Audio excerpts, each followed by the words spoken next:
yetimi aka say yenye de be ne a yen suspend na yenye de ben yen san ko hia biem yes enti ne betimi aye sa de we ene na ndra me bi say we yin asem bia na esi what you say we ya de bia nkedi say man escalate to this level almost 2 weeks next phone ko adwuma omotiti fie na nso bosonso ye betu omoka o enti ade na as where do you use your good faith yes tomu wa arehemu say ye kwaye nimu no bibia ye beka bia no ye ma no kure no nya adwuma ne ye na ye kasa de kire omanma na ye kasa kire omanma da bia ma ye nyi asem bi ensi bone akando asem o kan ye say aban ne ye committed yes say ye behwe asem no pomasi bre na ye siesie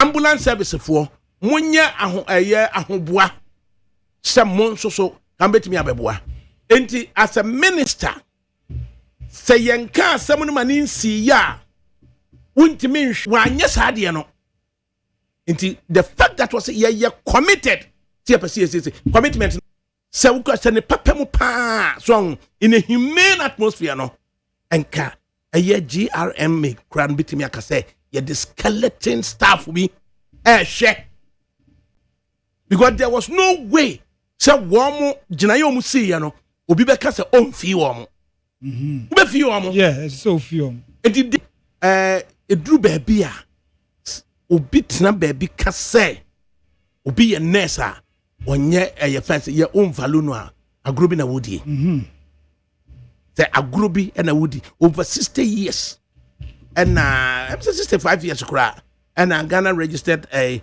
nurses midwife association at Nasie. It won't mean 2 months just like that, sir.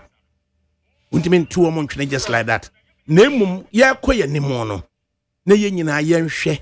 Ne bia ya me no minimum. Sa echina bi aban bi ba na obobusia for consumption. Omobusia for capital investment ebetimi de emfasodie bi te se wabobusia akoye terminal 3 airport na nipa airfa no sika be free ho aba ma ye de atuatua ho ka ye bobusia bi se eye gapoha ki 2 project omo ye ship be kwa akogina ho ama edisika bi beba ama ye timi de atuatua ka na emosi ye bobusia adie ye hwe saade ni ye se ye bobusia edidi keke ye nyene saa Ubia si ati wonu ye nyina ye bobrei enyi kwadwo da me ado wo bobra na ko wie se ye nhihye ye bi nsi achiban bi se every single day ubetimi anya 10 cedis every single day ubetimi anya 10 cedis e basa na that feeling kura se nsi achiban bi wa achire no eno kura no ema hotoso bi na se wo mamu atena se bobusia didi dabi omamu ebobusia edidi dabi enye ade papa jono enti di omo ye nyina no yamra na yemetie na yensua bibi emfrim se splinter groups se ye nyina akra ye gina ho we na ye mother organization se we gina mo man nurse fo freedom of association ewo ho se so omo say enti omo de na omo so ebe ko enchen akoti omo so ku a collective bargaining aye friends certificate no yan hwehwe kwan a enkuta ekuo ba ko pe enkuta ekuo dia ben ba ko pe etida bia sa ekuo no ba ko no leadership no ye ne kuta yen ne ho na obi so aka se yen so no ye input amamu bi entini nyina se usua de ye National Association of Graduate Teachers evolve out of Ghana National Association of Teachers. So no. Ohwe Trades Union Congress ekuo ahodo a every moment aba. In the days of old, CPP personal, na Trade Union Congress no technical na an arm of government. Maybe ye free ba. Okay. But no normal ye den esesa. And normal esesa tie zuba man ponkra bi sia no manchia no ai Send senti. And for Rajim, I'm sure my program. I mean, listen to this. KMA. Actually, driver for me. Yeah. Eddie Womo, Ako, Abbo Womo Cat. Say, Oman Titi Faso. Yes. Now, when to me and Ka and Mrakura Wujina Swa, what's what the actually will be car? What me and go? Now, driver Nini Jemu, and I was my one car. I can't say a bomb so I need this year about Cassie. Name my foot to an alcohol, say. Yabo Kaya, what we do, Kama Wino. Say, one could join a cool dear Yama wouldn't yet you man. And a freedom of association swore. One could join Kua. Now, what can say? One to tip first, GPRTU. And you're one of several organizations. A buono city to one to Tessos into my bubika. Sandra and New Cronwa, a 2 car. When Rujuso. No compliance unit of DVLA. Action. Almost action. Aday. Or a friend saying, conspicuity a project. Ghana Kwana, ya dear to me Fabro for Ukaanka. Or more project to be a friend, conspicuity project. Conspicuity. Well, who can spell coming to me spelling? Nini say, a yellow stickers and tapes now, you can't know. What's a reflective yellow? You can't know. Bukobusa say, Nico Teta project there, actually, conspicuity project. Listen to this. Listen to this. So that's a car in film now. Light be a very reflective. Yes. No way. When the transit was a friend, conspicuity project. Wait, no watching the truck driver. Says I yellow tapes, you know. I fed you what a car. A fed you what a car. Will say, Ukoto yellow tape, not to be a DVLA. It be about 25 cedis per tape. Original. It be about 30 cedis per tape. And the young fan say, 30 cedis per tape, no cranoa. Na typical for transit, yano. And I say, back sprinter, no. We better be 10 meters, 10 yards. Okay. Do 10 no. Send you 300 cedis. Yes. Na your children driver no KM if we jano no awaba no. And yes, actually no kwemu say ni tape no afedi nyeze bi ni mo afedi na ye gina amuna munum ho no mo awan kwantia ho no mo aton bi wadwo ama no san a enne ne penalty nyina 720 cedis. Oh driver for ayemoden we no na administrative authority na hwe yi a afi na driver for na crystallize ya chiri na ko kema ko bodoka se wantete feso. Right? Ya gini sika. Ya nchira no receipt bi ana ho anase aboneka. Oja no oba DBL se machew. Say yellow reflectors o se dey afedi. Na fedi a ade no so uko DBL a anakwa anomanyi post office crowd magazine 25 cities and answer 30 cities. The yard ohia so to 10 which is maximum of 300 cities. Yes. Where the the penalty aka ho amunumu ho. There's a penalty here. 420 cities. Because all the country and there's a 420 cities. Na amunumu wo tuya. When tuya ye jo license as a match mu. See do call a friend saying a cruise ye mo ko DVLA. One hwia. Mo be driver force, mo be driver force. It e bi na air cosway. The roadworthy correct. The roadworthy correct. The insurance correct. I see yellow sticker. I say yellow, but much your question. And I say, I'm not can say driver in entry and answer or say cow and entry. And I have 5 years been here, you go. Yeah. And now, Coco driver 4 bears 50 and now from highway no so. Yatichi woman. Say, Yakasa Munko Divil and Koto Munko, Moto or Quanchens, ya did trouble. John. It's someone I want to say. Yan to tria no year. Na certain category of actors in the economy. Yet ya woman. Wakana ya boda KM no. Well, yes, actually in DBL actually no. The whole day no. Wakako ye says 300 cities. It is a came a crowd in 100 cities. plus 720 na say 820 cities na say me find say 2 days plus more than a day. That's almost 3 days. 3 days, yes.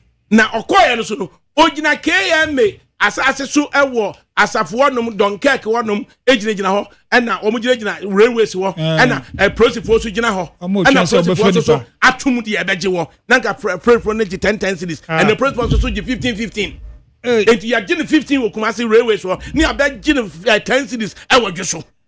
I mean, what's all this? What's all this? Adava for bread.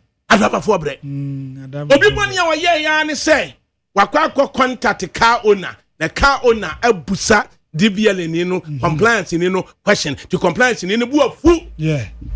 Onti asema no obisa wa ubuafu because ignorant driver na osisi no no e man adwuma wo DVL ni ye easier. Yes. Jan say car owner ni bebusa question say na kwantimfi ho no mo sa de enti ni basis bi o hoses we nya ska na ama kwan ya be fa so a bi e be ba office ana wo be caution say me ma 3 days kokoye sa de we say yentimi nya sa enti o say DVL ni no ne buafu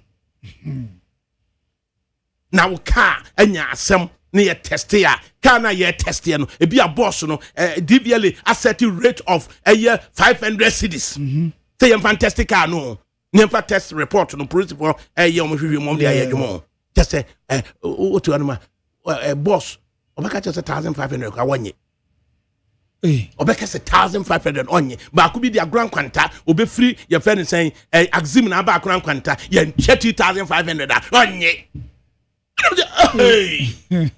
just say Ghana ye yusu emrano edisisi edistoti sika ya ho pa ande ye nukre enti wo ko say ya no a afei na wo betie enkomo ankrofo di wo fam na omo editia unta na mekan regulatory authority any interference no afei oto no ma de otimi bodian say na jomaamu onim se ni nua bia wo ye adwuma wo sa institution we ye kromfo ni nua bia wo ye adwuma sa institution we ye kromfo ho nka na adwen kra onu de onim wan say why na ye political leader no yeah but ye ho ano dia na ye sir, yes, the back stop with him, the president.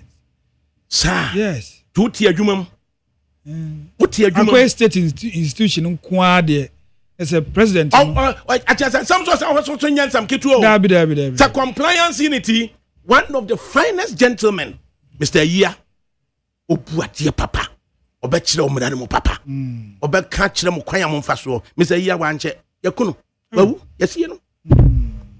Say yakunu yes and just adwuma no kwaso am yeso adwuma no modin o pressure wa adwuma no everything nipa bi wie ne ye kan ye sika ye kan ye sika kitwo o etike me okokọ wie sika ye kan ti abodo abafo ka enura compliance for no ko wie sika ye kan e wadwo nti wo ye panyini na hye wo kasa wo behwe am ye de mra na ye adwuma be wu jam ese wo firi ho na etumi ye na ye sa because oti wa obejitwa ye name down mimi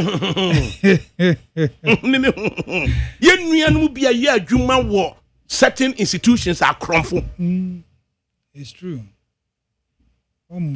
even hospitals everywhere no nurse for the young come and see as asemetimeka ye didi to nurse for nkuma no ma didi to na omo de akoto logistics sundries hospital no be catch us e bi ni ho adia hospital no na e ton anko de be 50 cedis no na o ma didi to no maka ni adia 200 cedis o so me so a na mfaso e bae no na o ma dwudwam yes NLA the same thing woko omo officer woko akoye ID card bia uduru ho no mo a e be catch us say card ni bi ni ho enti woko a wo yesa wada no ho a woko no na security man ababe bisa say na nka ope card ni bia ayewe won wo say no so e bi ho 250 cedis say ope there and na security ni no woko counter office one ye say e bi ni ho na mom security enya card amount so card na bi ho na mo ni bo ni say enti wo pene a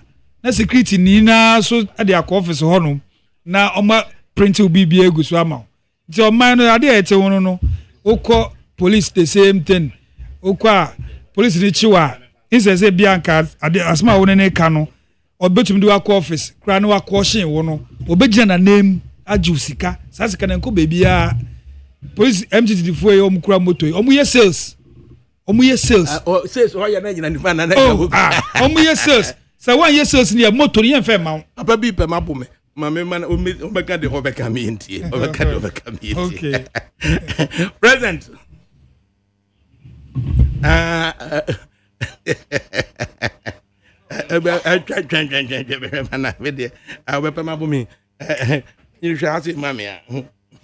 present I'm into voice no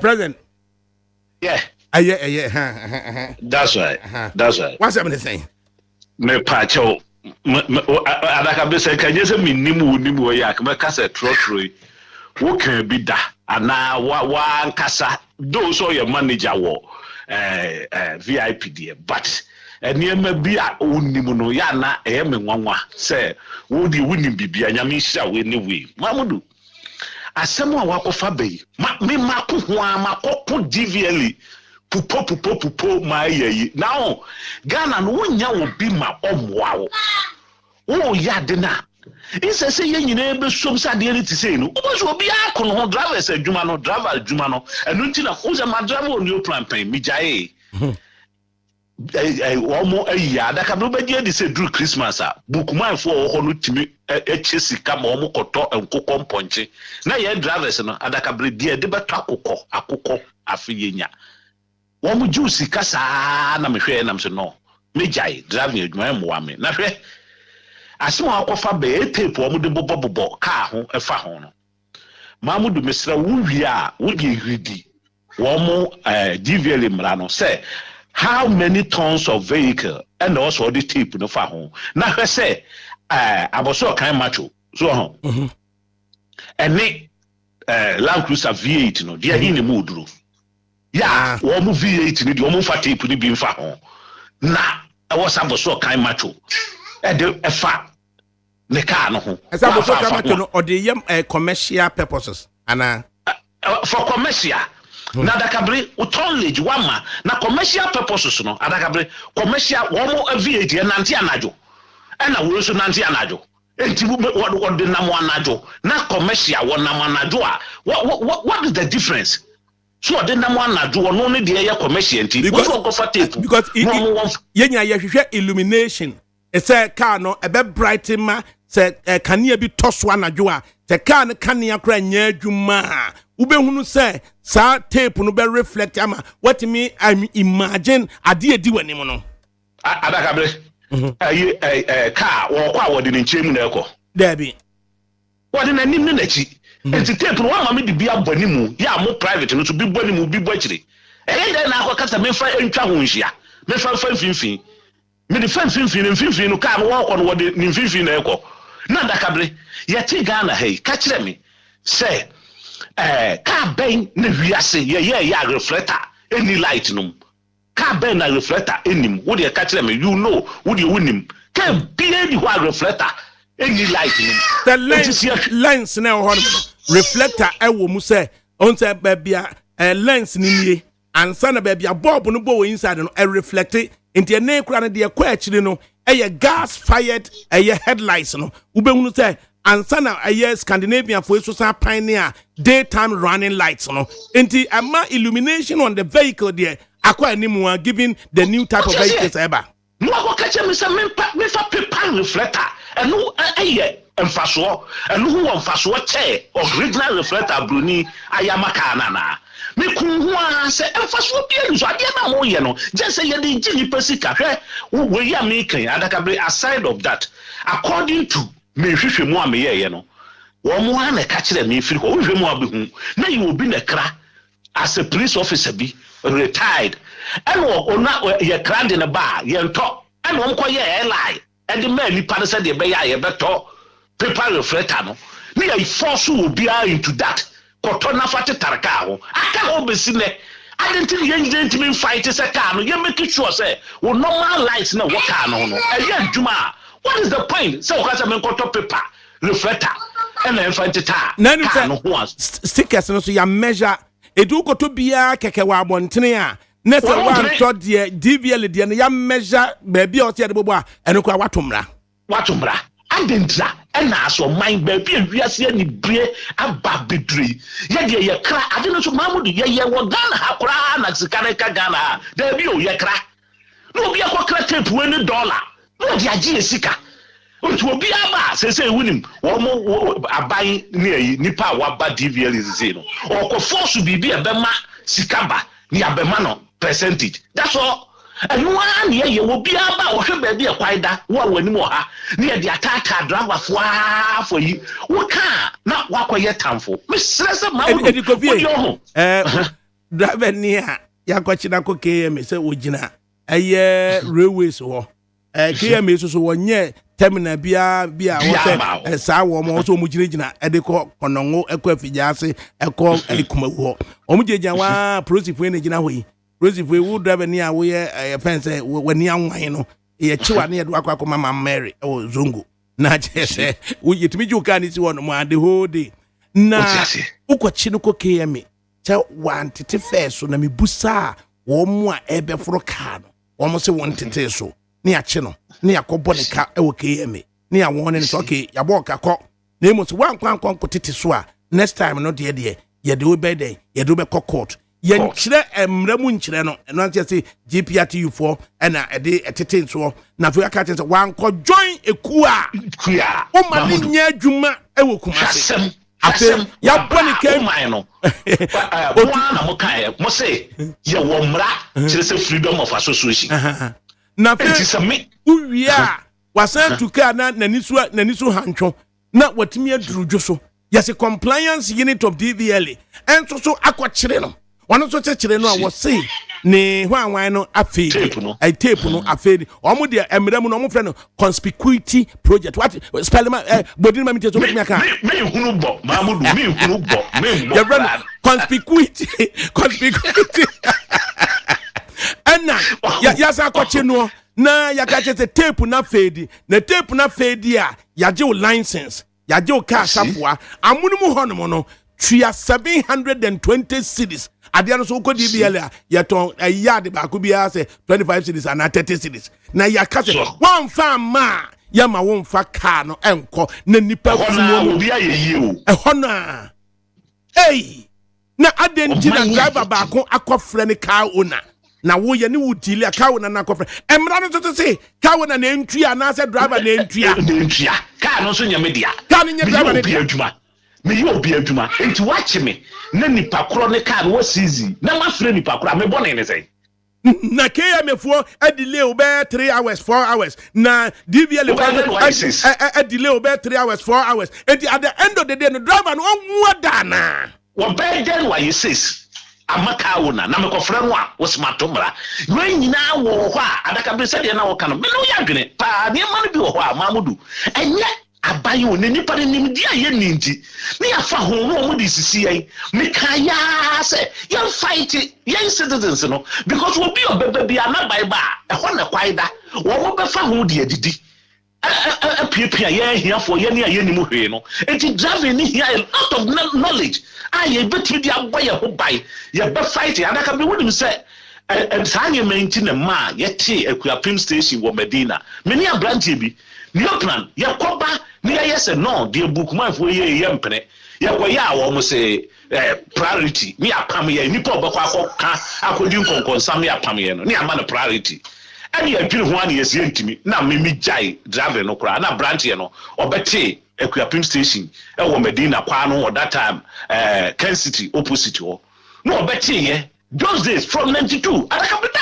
area ho say yes sinipa no we say wo ye bibi ma waje ne ho a no onu mumu akọwọ ho say jai na me hwe ya na adakabira ma me di jai driving adwuma no because enipa na ye ne ninim de enti yesum wo mo ha yo no mo kọ yesum wo mo ha yo no mo kọ area ho enti me sra wo say de wo fei senka Ghana media no na me kan yo enti me boa ye for such a year ka radio na me say e be bie ye ni rada ba say adakabre na aba se ye man ya yetimi sebi wonima agimi man ye to so nwotwe rada no radio na ntimi maye education no me nipa ntene ho ase ma ni emie mo but yanda no because we enie bia ya kan no ahenefo na tete radio na chi ye kasa me America say so no me u ka say mechanical sa me ameti yi u ka say mechanical sa me ameti yi u ka say be ni papa sa ye no so ye tete afidie na chi no adwene be na dey trim ana me kan so wo be kan na dodo no wo no ni nimdie no wo fam sa enti na ama ye ko ne sa no mamudu hwe ma me kasam kire o eno bo so hwe sa asem ya abeda ho se ese friend say president ese ma wo mo ye wo mo dwuma mo nye na ye nyai na NCA for de enti na adakabre say enye ka ene obi drive ya kwa akwachi na ye kase woni mra so na ye de enti na wo radio station obi bia wo ho se afi wutua se ebosom wutua se no antua mamudu mebusa wo antua wo bumra so adenti na nse se ye de mra ne di na president bejina mu se dabi na ye mo time ya wo bi driver ni di o kaka no feli di also ye dekora ne akochi no adentra adenti ye busa se driver for are being unfairly targeted ana miye fon la ne kakra kofi miye fon la ne kakra e da wa that's ya me shira ready hey oh just say grouping say what Ghana has a pa dia he pa na wususu say yesisi wo mo yesisi nipa groups bi Ghana has a driver for ana yesisi groups bi e Ghana has a driver for ana just will be hey ready 0302 257902 0302 257902 and now say 0302 243540 0302 243540 na yentie say the ekwe yeah kon homa bo so as driver for number warrior driver so the wonya ye pesa kon homa family na ye ne den nie na frey na yentie the wo de beba good afternoon. Hello. Hello, ba. Aha, wewrem. Bientie we. Of a Kenny, new friend station cycle. Of a casa. More about it. The time I came to my memory about it. I do me say, no more can you say, always you see more Ghana hapa.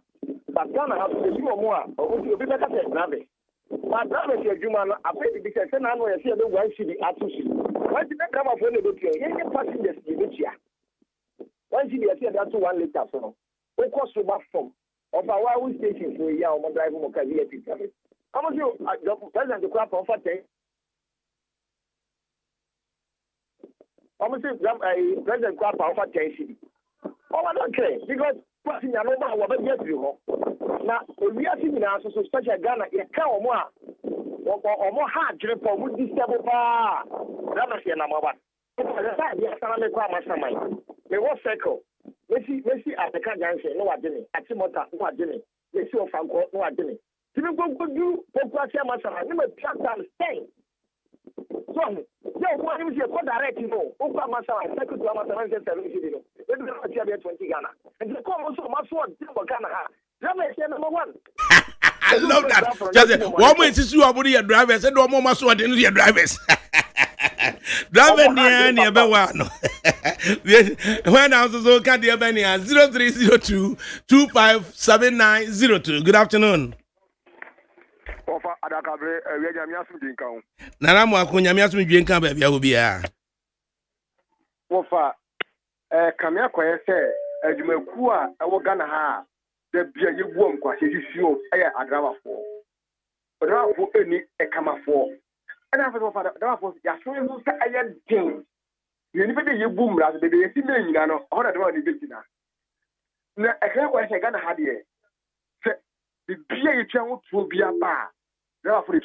But nana ye ken no. Se driver ni ya kwakire no ye nye station kura won kogina ogina so so ofa ye nuanom ye maame nom ye ma edoma kofie so a ya kwakire no KM se wa antete so ye bo ne ka wie ye osi abontena DBL so se o yellow na fedi eno so so amunum ho aye situa 720 sa driver ni no be de wabo akonma Ofa, I don't know some second say. It's over no car say IGP Ashembra say. It's police revenue if there's a license when I check is first year when first thing ye now so enkra e course e wa ha. Ade chia police for some bookam no mu chi near check out e juom sika. And the grab where they that you need come for ya kasa eludem je mpayin forces on kasa man no so far. Kasama on personal or so bibi na ba omo pempen for na ya hyewa afum na woja na woja yagum ana fe odamas ni ofa ebi station ebi ye overlapping it's that organization na sky ebe no anywhere fit go be church or kwan so officers of overlapping na ebe boa no and also the driver ni register with station ni ya geno 500 cedis for the registration ni ya san geno bosumi bia 300 cedis for your priority na way assemble kura no now if I so omoche wonso a ya mwa o me fancy e dey na so wo ka say see driver for no ma so den pa wo mo so ne target wo mo ha wo mo pa. What do you think? 0302 257902 0302 243540. Kwambe so na state institutions ni bi ho no ma elements wo ma yi adwuma ho see driver for no ma so den pa wo mo so ne target wo mo 2579 24354 elements wo ma yi adwuma emra no mo de yi adwuma Adakabre Mahmudu Ishoma what is saying Adumu mientie we panyini oh obada kabre Mesi edeon se me kata kwa na me la katia initial wati Uni abema na omi ya misha ina kabla uni madienta polisi for ye yiri owu akampa yo mubo senu the one of the review the car so when you had to say yeah down to more nkokwan so o play no crew me see police for a corner bia bitida kuma police for Accra MTC before Kaneshi for crowd here ADAKABRI to me for Kaneshi glory station or from prominent to me see on what you told me 2 me see I want to cry taxi drivers enu ye stop and search or pesa or share enu crofo ede akronode any offensive weapons ede nyabutre ni chechum with the most of the time ogina wa beka cho say biel boot obeka say bibi to stop and search no and crofo the offensive weapons nenam and crofo the akronode nenam and crofo aye nipa bonfo nenam it prosifo no egina wa opeso ohunu say ede na waka na he na woko one wo kasakura na wa okromfo a otimi hunu and you know we should draw a line between oil stop and search na oil motor check no over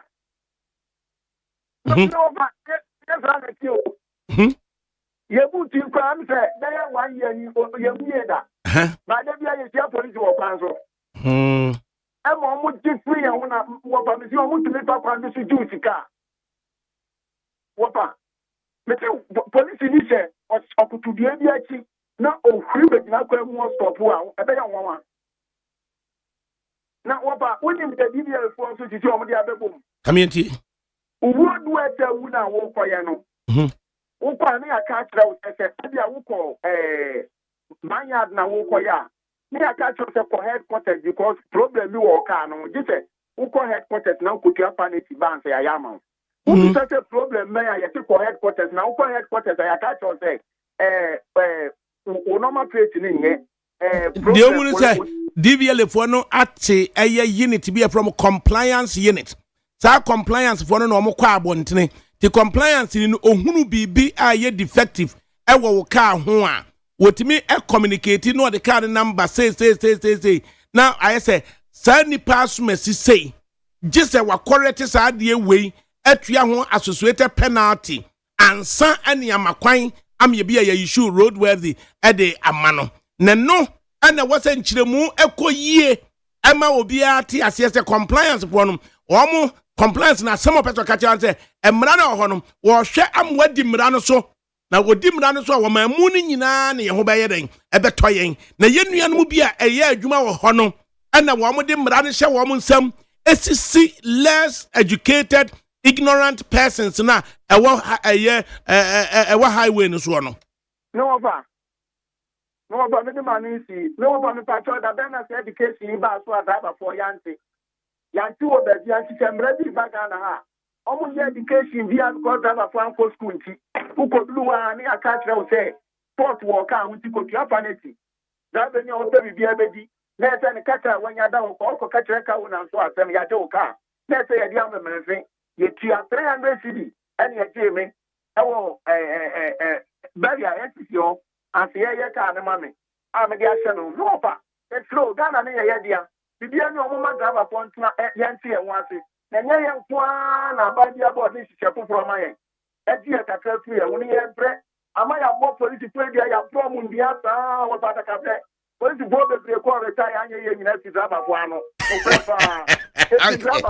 Matiam, India, the also did bang. Now, was it Kojo Pan Africanist? Was it Wafa? Yesterday, I was arrested by a police officer at Kadeshi. My offense was no parking. And Wafa, could you believe that the police officer took 100 cedis from me before I left the station? Ghana has some. Good afternoon. Hello, good afternoon. At your first thing. Very Richard. Richard, me and where? I police went some more ever traffic light, no? What parking motor no must see. If unya mistake be I want to motor ready with now what you want to go more. Now I dig 100. The war fast no often all that rubber makeup inside no sanity. I can do rubber makeup inside or no sanity. I'm to do it and over to say. All right. You buy upa the black box so back to be no miss. Or came one load in what you know what you. What you know upa over one against was forever. Back of way to transfer one over sure no after 100. Mate. Marcus was second traffic light one. On some come to go more ma. If you make up ever try within almost inside. Mate. Terry Jane. I say what for good afternoon. How many people do radio kill? And how many people do drivers kill? And also, Simbusa. Good afternoon. Afternoon. And you batch your frosting? Cheba for me and Tiawe. Who can say the enemy about? Say, driver for you, Nimshi, Rofana can, ye Nimshi, and a police force here. Of a net ye Nimshi, and I said that for you, Nimshi. Carrying a force in Nimshi. Okay, no, Yatu our first, and I want to know that man carry. Wafa, hello. I just said, I said, now why do you put in an carry? Wafa, me, we get a taxi. My chief police in the car. Ah, Yatsime. Yatsime, me for police in you know. Okay, there is an hour, me young police in Yatu, one and Kasana way. Wafa, you don't papa. So when in Kasana way. Papa, and any tourists, and let's see yellow tourists. And AMA is almost a crew. Almost come for me, Kawaka. Oh, China House. You go on and make us. But you meet on back of the one, and I meet a game. Other than a camp car. What am I some about catching? What's it saying? Mama see any passengers in free. You knew that the phone free criminal. You find a form one big criminal. Why is it getting infantry on my car? What me say me as some make come in some here. As some of customer make a 250. Station by what father hill, China House, a station by no. As a taxi driver, him and a person then packing. Now me foul bana what a ton near ma. I will find on him and a member. Make a 250. And go about I don't know how many there. Me blame more about cool a opportunity. A baby about man my speech as a so be a didi. It is a winning driver, no one no papa. Some when you will be then you will take advantage of him. Yo. I said my work can it and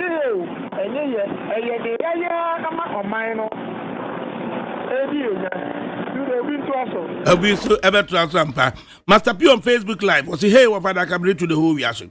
Oti good afternoon, sir Wafa. Me mind is airborne inside Kingsland. Wafa, please kindly send a glorious happy birthday in advance to Mr. Vincent Sapon Ewua, aka Krusty, of Ghana Chamber of Commerce and Industry at Johulu.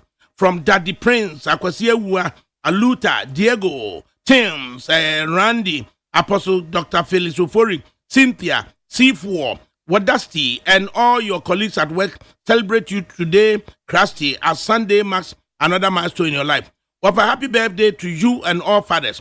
Despite Media Fraternity, Elder Bismarck Asamoah Yabua, aka Asabi, of Manor House, London, Isaac Asamoah, inside Elephant and Castle, Ivy Sly of London Transport, Camberwell, Citizen Kwabna Binto, who is back home from UK, George Quaymensa, aka Quaynana, inside Dubai, and entire fathers of Asante Babes get together group inside Camberwell, London. Fantastic show by all standards. And now, good afternoon. Na yentie dia won so no ewo honum na good afternoon. Right, and good afternoon. No, nti yenhwe said good afternoon. Good afternoon, Mr. ADAKABRI. Banyini mi yentie we. I'm a small boy. Eh. Now we about to Mr. ADAKABRI. Mr. Say bro we need the cash kwan so. Say DVL wo nhihye di man say enema we are processing you enema we are processing you. Now be say se do ho a denti na wo so ma kwa ma processing you. It is just you are talking about honesty and responsibility. Say processing say bibi and to chuma wo ka ho so onche. Sana ba tie. Because o say sana na wo benya life no. Say amount for amount man say say adi na yes say they processing you. But say wo nim say we are didn't sound so o ma processing no. Kwa say dey on fan kokot. Processing in fan kokot. Edi ho na ususo say processing for bechi wo. But also adi say we na me hu say wa nya because allow for wrong Mr. ADAKABRI. O say be na first. Jabi unta wo kika nya ntimi mo bibia din o hwe. For instance say o kan so akotwa insurance me boa. Me ba jan. Enti say insurance no a private company obi na at insurance company. And mra say e wo so otwa insurance. Enu nti no wakwa akotwa insurance na free private company no. Adenti na prosi be chill say wuntwa insurance. Nemo ukokotwa insurance nso wie ye no. Edu claims ho no no. Ade na process nkwankwa chiri insurance company ne say ade na ni claims nso wonhwe na won fama no. E don't say you use the police for what purpose? Na mpale Mr. ADAKABRI, that is private insurance. Eno abama kwanse do we say we twa cover wana. Insurance ni nyina so kokotwa agreement na insurance company aye. Dia wo be ka kire no say onfa ntwa mfama no. Eno no begina so aka kire wo. Ene Mr. ADAKABRI no dia nkwa aban insurance e bi. Say no de nke okay. Yo, yeah, that's it. And I'm back to Mr. ADAKABRI. Who's a Adeba component? Of a case, the Cassie be the power or say a drug. Baby, yes, or Colonco, no conscious shot. It's the only person we are supposed to but worship. Because I know we are going to person about you, she was saying. So, what's the idea for second to a mastermind? Oh, for straight you. Now conscious shot. Now much to Nini Boca. And the other out when we say, I will compare with you. As a person, so that you, I don't will be no so. And the president, what you are, dear, or do shimwa, a dear, approaching in air quacato, so I don't know what you do as him. Wouldn't you do approach if we can't try to almost so? What you want to do one man? Now, Mr. ADAKABRI, I am done, but you okay, dear Bakwa, men Chomunko, who's the person in what you watch him? May entertain ideas approaching it to me choose him just like that. It is but when you're interested to understand as some walker. And my own question approaching it to me choose him keke. Why? You go approaching in or the Mran or the Yajuma. Mr. Akabena, okay, but you nine union, so transport in a more union with me. I'm saying, more lawyer about who we say, FBI, Nipa Binya, Sama, or Bidia Mine. You also can be pa. In the transport union for or some per consultant, one per lawyer be now also to be near our cabby Eddie Amamo. Good afternoon. Yeah, Wafa. At your crossing, I have family decreased. you mean to way. Yeah, Wafa. What's my okay? It's my enter into commercial driving now. I can make a driver for you and it's like we are vulnerable because the brain education so they don't understand the law. And so what I said, you are enlightened. You want to help them to improve, the gang against one casa. So we are enemy of ourselves. Because revenue, you will be as a officer or chance, in Brandon, I say, and this will be soon funny say, on Thursday. Mainly, there's a me the time that the police never wasting, may set me like, is going against me. Into no say, in Babia, and young Brackway, Didima, Mintia, Semitia. When I go, Muslim crowds, my first many the miscano. And say, very young drivers, we are not ready to learn. And then Mama would be and baby near this here, in baby near this here. In Bear Fatah, yeah, the show, near that show. And say, hey, we are not ready to learn. And the Mama saying, me na air question.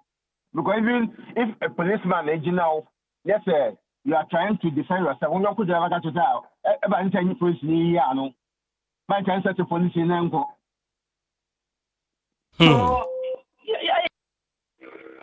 And no be. Two more callers now for Yamra back to the studios. Good afternoon. Yeah, afternoon, ADAKABRI. At your first opinion. Oh, yeah, family, Michael, because I feel ADABRAKA. You, Mike, me and way. ADAKABRI, no more cat, now, police need you, I only Mrano. Mraben, I had you more room, ADAKABRI. Mraben, find a year you more room. Ceciano said, we are informants, and I said, see, if you see something, say something. Obey a BB at your master almost 1 mono, a baby children, ya you are master, as you may see in a year, and can yes, sir. Brewery has say, and can make trust video be at your send you next idea, police for your almost had driver phone.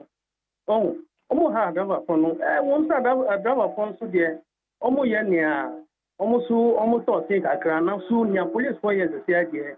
Too much and see both sides no more advice on now it will be a home. Yes, yeah, there was say final caller Opoku Ezekiel or say Wafa don't use one day for this topic and now good afternoon. Oh, I just only we are say ADAKABRI Mahmoud. Good afternoon, Boko there. Nyamian me ho ye penyi. I'm not Kantamantuli 17. You Katamantu phone na ye chiamo. Yeah, you and somehow the driver for the police for a giant Fruka the BNK in the airport. Now, Mahmoud, when you call a good traffic light, you are calling as well. Ay. Me say police will be Jinawa, mean so much that who see you. By this time, no can say, almost check you. You do not know me now. You are being command. Mahmoud, what they wouldn't even into the beer, would you get of our way?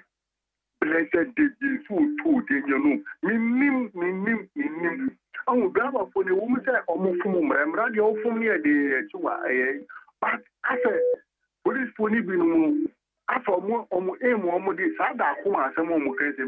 Mahmoud, the Kuma station, a drum of Fanu could now.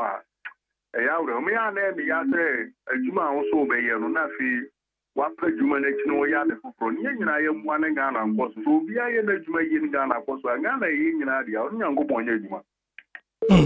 Right, into Yamra na fe you moving on or see Joseph Nano on Facebook or see Munyanano or maximize it. And the out me yan say, I alolo no ye.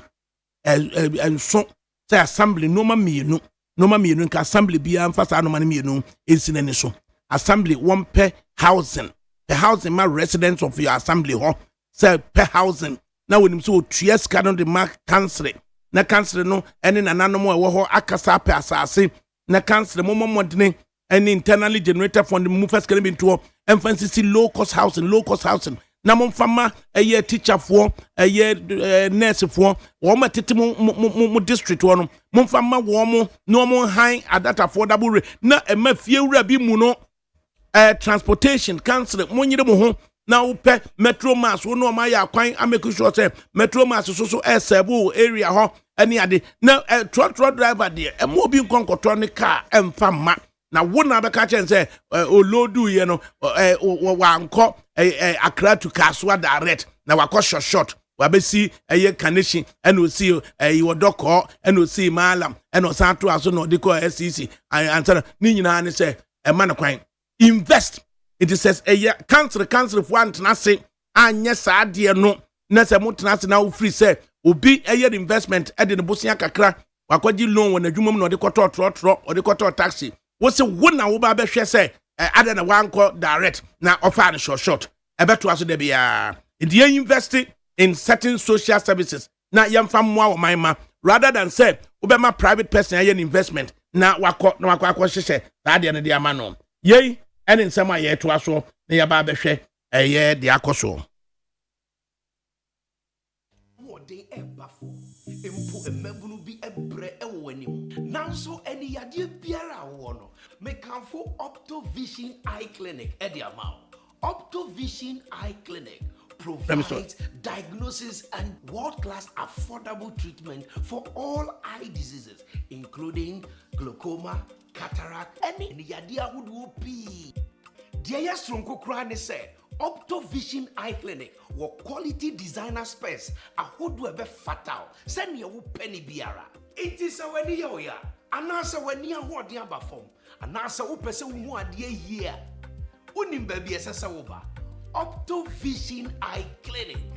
Call us on 0553 270806 or WhatsApp on 0558 517556. Optovision Eye Clinic.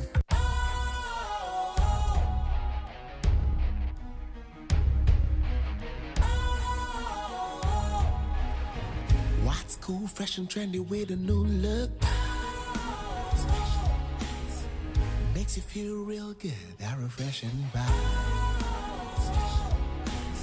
Satisfies you right just the way you like. Do you know? Do you know? Do you know? Ain't gotta do it alone. Specialized makes you flow. Anytime, anywhere. Specialized feel different. Always think specialized. Special Ice Natural Mineral Water. Feel different. Think special. This advertisement has been vetted and approved by the FDA.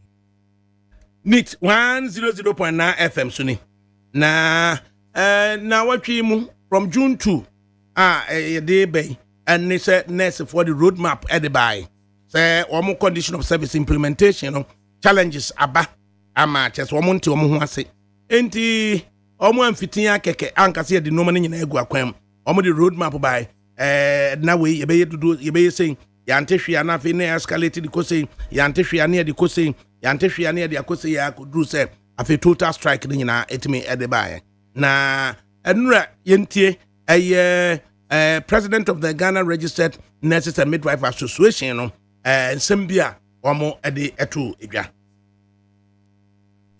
Our employer, good morning to the Parliamentary Select Committee on Health.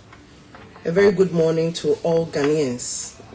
This is a press release on the suspension of our GRDMA strike. The leadership of the Ghana Registered Nurses and Midwives Association embarked on a roadmap of industrial actions on 2nd June 2025 with the wearing of red arm/headbands, followed by withdrawal of outpatient department and emergency services, which culminated into the total withdrawal of all nursing and midwifery services on 9th June 2025. Our demand from our employer was simply to to have the collective agreement of Ghanaian nurses and midwives, which was signed in May 2024, duly implemented without any further delay. Having monitored the misinformation, disinformation, and the propaganda that have surrounded our strike action, the leadership of that to set some records straight on the following.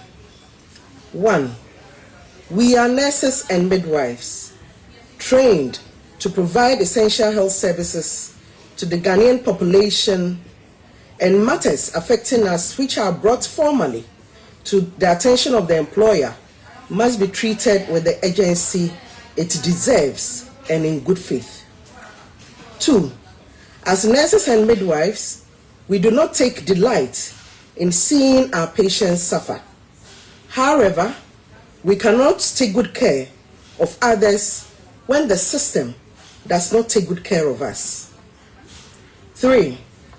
The GRNMA is a non-partisan professional association and trade union and the holder of the collective bargaining certificate covering all nurses and midwives in Ghana. In its 65 years of existence, the Ghana Registered Nurses and Midwives Association has never aligned with any political party in Ghana. Rather, it has worked with every government since 1960 in building a stronger and more resilient health system responsive to the health needs of Ghanaians, whilst at the same time we representing the interests of nurses and midwives in matters related to their welfare and general working conditions. Considering all that has transpired from 2nd June 2025 in relation to the pleas of the good people of Ghana, pleas from our patients, and the timely intervention of the Parliamentary Select Committee on Health, the leadership of the association wishes to state as follows.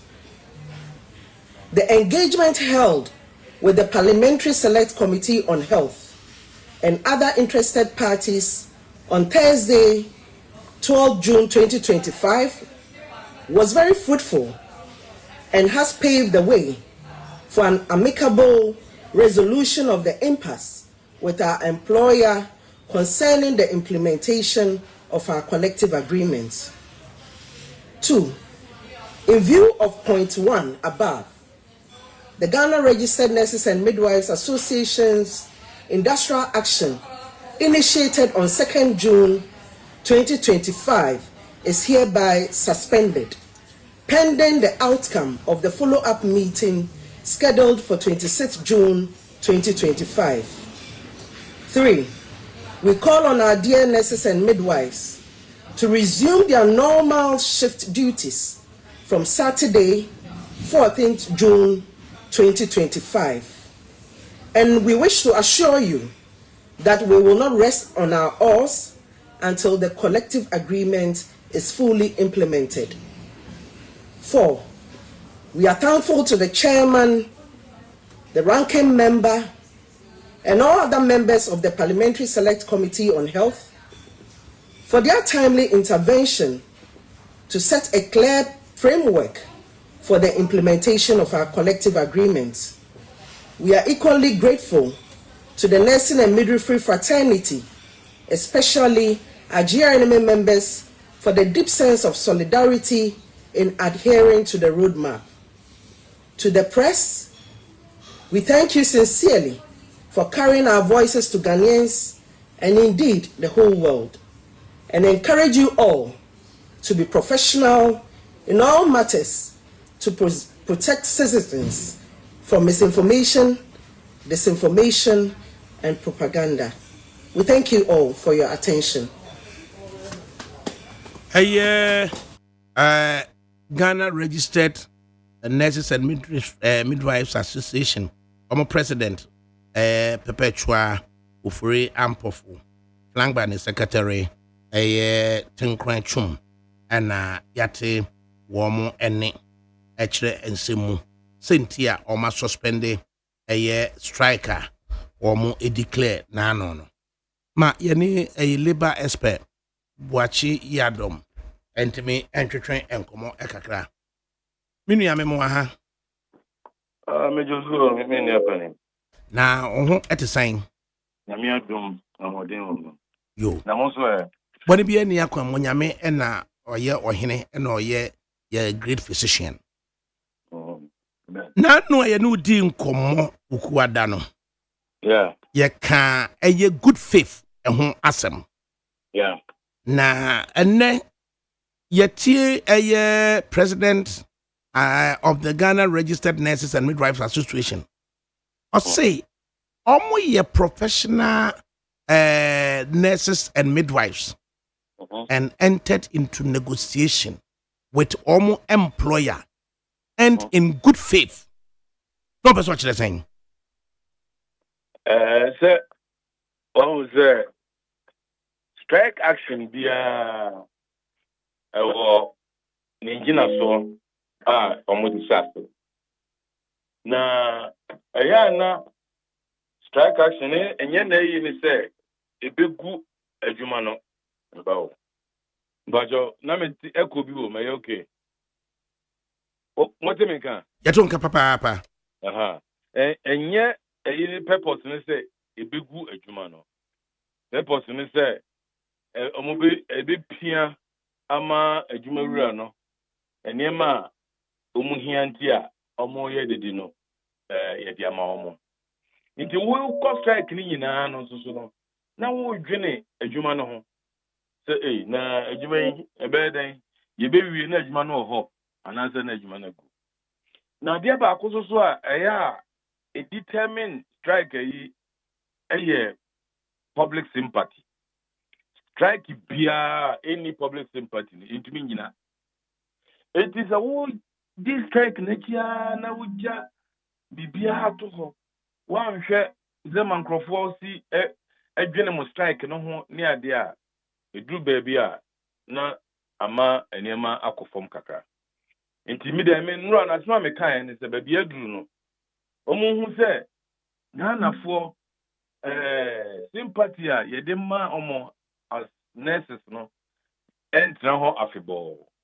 Nti ekwan bi aso no omo hwe no mu njae omo ma ban space kakra ne yɛhwɛ aban betumi adwene omo bi wa na good faith tie wo mu ne sɛ wɔnka emramu no ne hyehyɛ mu no nka woni obi negotiate a won strike won tra hɔ na wonka sɛ menyɛ adwuma and me twan akosi sɛ wobɛka masɛm na wie ansana enti megidi sɛ ɔmo ankasa dwen ho no ɔmo hu sɛ ɔmo ayɛ kakra ɛyɛ ɔmo ma aban no space kakra na aban no nso so entu anamo a ɛbɛboa afanu no nyinaa enti yam sɛ saa netie Na enipa ne bi nso so ɛbɔ Minister for Health no sobo say abra strike he was one wakwaka say aban no in this instance employer no committed say yebehwe na yesiesie asem no but in the interim yenuanom nurse for the midwife for no was strike no or ye appeal at the retired nurses and midwives say on voluntary basis say komo so betimi aba beboa anybody be boss so say sa attempt appeal no kura wo ye no kire say on respected nurses no. What do you make of that appeal no? Oh, Minjin is a matter of disrespect for the nurses. By Drew baby, with the kuanim, now we are desperate. You make certain statements, and son, I won't say, I did mankani be a mechanic and kaye. One kakura and kaye. But medium's indication, the man is at that point in time, no, the minister was desperate. And we did not. And then the minute Kasami can say, at the end of the agro, we know, yet the more professionals are. Oma kwadarim, yo mojuma. It is a kasakasa we know, media me minister crap for their coming can be. Can measure my fair wages more my but you normal come myself. So it me kidding passes a fair wages now. You can't say among coyer announcement to be a fair wages won't to mean can that say a nurses are motivated because yes, he again whom he said that nurses some members of the association. When the Obe Betrain Association Yɛne select committee on health akwa na a fruitful encounter ɛna yɛnyaeɛ na ɛno apave the way sɛ yɛbɛtumi a suspend a strike no abra yɛne employer no yɛbɛtumi ahwɛ the way forward on matters about implementation. Deɛ anya clear wɔ hɔ no sɛ at the select committee level no fair wages for ɛte bi. Mengi ndi sɛ ɔmo bɛtena mu bi because them say at this stage so ɔno bɛyɛ adwene a it has taken a political twist so enti no menyɛ sure sɛ fair wages bɛtena mu bi but going forward media I will encourage that fair wages would take their rightful position in all public related institutions negotiations na ama yesu yenya omo ho mfaso because at least you can say we share May 2024 CBA agreement no signatures are there.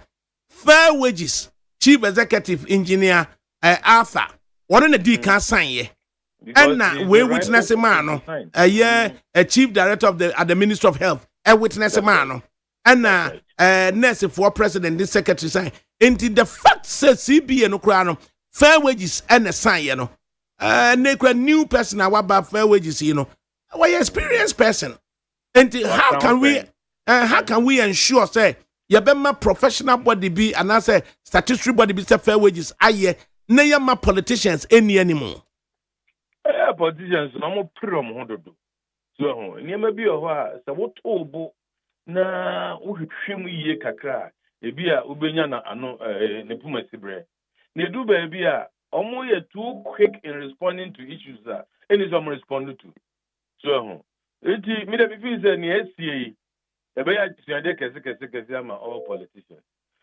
matters of negotiation whether it is national or whether it is your friend the shop floor any politician adwuma me pa mo chow omunjam fair wages for they are capable of doing it and they can handle that. Na akowie say die si ye nyina ne announcement abe nyina no yente government nka yente politicians na enka de yatia ne aseda yede ama chairman of the select committee and the ranking member and members of the parliamentary select committee on health abotoyem wo a pressure arrangement say ediababeda aban so because so maybe a meeting no gra no wakra one sanction but members more parliament akotino aka say ye hwa ye ni say ya ebe ye it is when to me anyo hu bibia then it's an indictment on the government and I believe that to put pressure on the government to do the right thing. Enti se betimi aye way select committee for intervention ebia na I was here strike no cry in the first instance. No ni asem no enu na me kan say enka omo ye some na a graduated strike no omo ye nti eni se ke mo drew full blown strike cry na me de bi aso american say workers and their employers asem bia ni wo muntu minka titinti ntia obeye nyinara ba ko will have to buckle down enti near me mechanic say yamfa we any lesson na abine into mika look we niomu ye distinctively omutuam ho say the government cannot renegotiate on the conditions because they negotiated it assigned it. What the government can discuss is the implementation strategy. And also there, about me, I 2 + 2. About me, 4 + 1.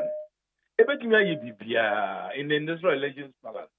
Indeed, they should actually invest time and effort in making sure that the implementation strategy is well discussed and resolution on this matter. Enti said they was see a definitive statement to say CBA no assigned obia ntimi meka so yi bibia free mo. No way na apparent to the leadership of the GRMA ana. I'm sure they knew. The woman say entumi sister.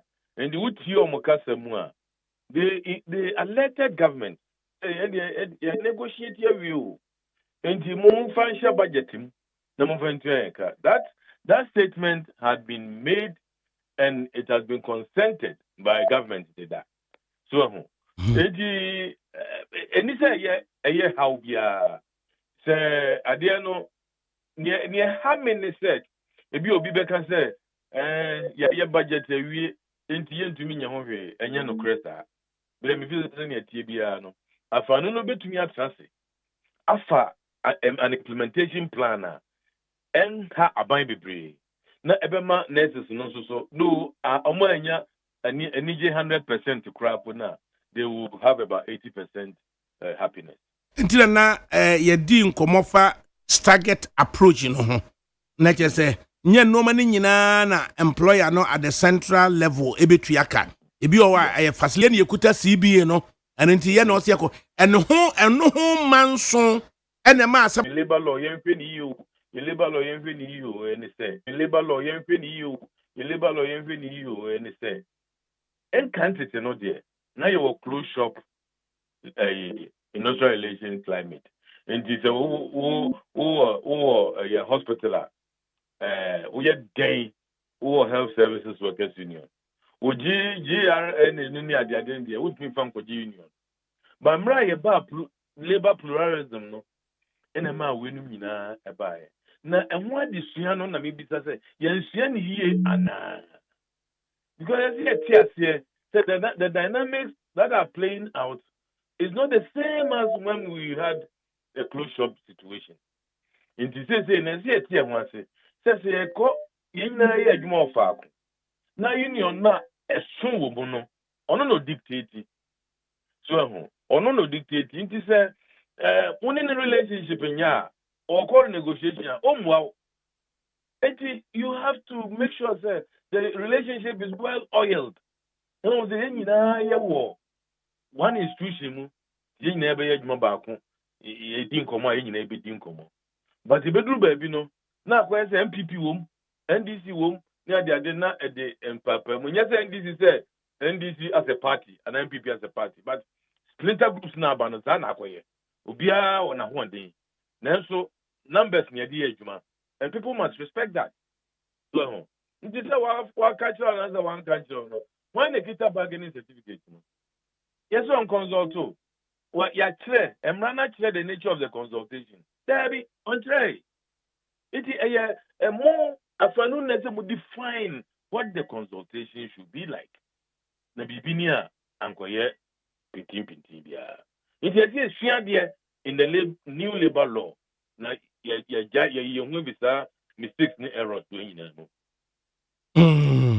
na ye ken from the days of closed shop ediaba pluralism no new labor act ya de ye adwuman at the time ye begitumu eheli no say yes no de better than even developed countries say UK money ade na ye den na sa labor act no define essential services na yantise process for strike that yantise nurse for soldier for strike and na process for strike but health sector hon money de yatate say labor act notwithstanding omoko strike aden I'm say almost say woka police na woka military almost say you say obey before complain na wopa work there's a job based structures not to say nurses friends doctors accountants administrators No, but before complain, be in him. Only more liberated in terms of their decisions and actions than the military and then police. No money idea. In this comparison, no, yeah, rather than what we have to look at is to ensure, sir, afanuni na employer, any employee, no, omode emrano be ye juma. Sir, obai edemrani ye juma. Employee no on dream boom run so what I say it say ye abai institution be court na court ma ruling na omo ndi ruling no so don't forget that you are paving way for your labor to also defy the same ruling in future. Indeed, the discipline must play two ways. Once the two sides are being disciplined and doing the right things, no. Sadia we ebijai. Na say abai any institutions no companies no enjai so mubu court rulings so relating to labor issues there any workers no so be busu de bia. And just yet there Labor Act no define clearly essential services who they are. Yeah. Na womo de ma awon strike. Na bibi ha wo mo a say kwan we no mo mfa so na omo employer no so kwan we no nso mfa so ade na da bia ye jai emma eye strike ne ba wie na fe na labor commission just Mr. Ayitemo time no twam ko ye kwada ye labor commission ya na mwanwa ape no akwa court na high court abua so strike ne illegal why na ya no check say roadmap within the provisions of the Labor Act no ya this one na ye so no na ma me real kakra because labor relations are very fluid. Minim se me mesia kan o dream. But se woni obi ewo apam na oni ne ye adwuma. De bia asem every minute asem every hour asem. In this our issue se wotumi picking up ntem na oni ne kan. So eti say mo engagement aye continuous. One kind my problem mansa. Sa strike here by BGD year pass from January 7th. Ban we far abanyano. No omunim say that's the way you handle the year behind. Now why in handle ye? And as you just to what I am training do wa. Yan sir. It you as an employer no, you have a department.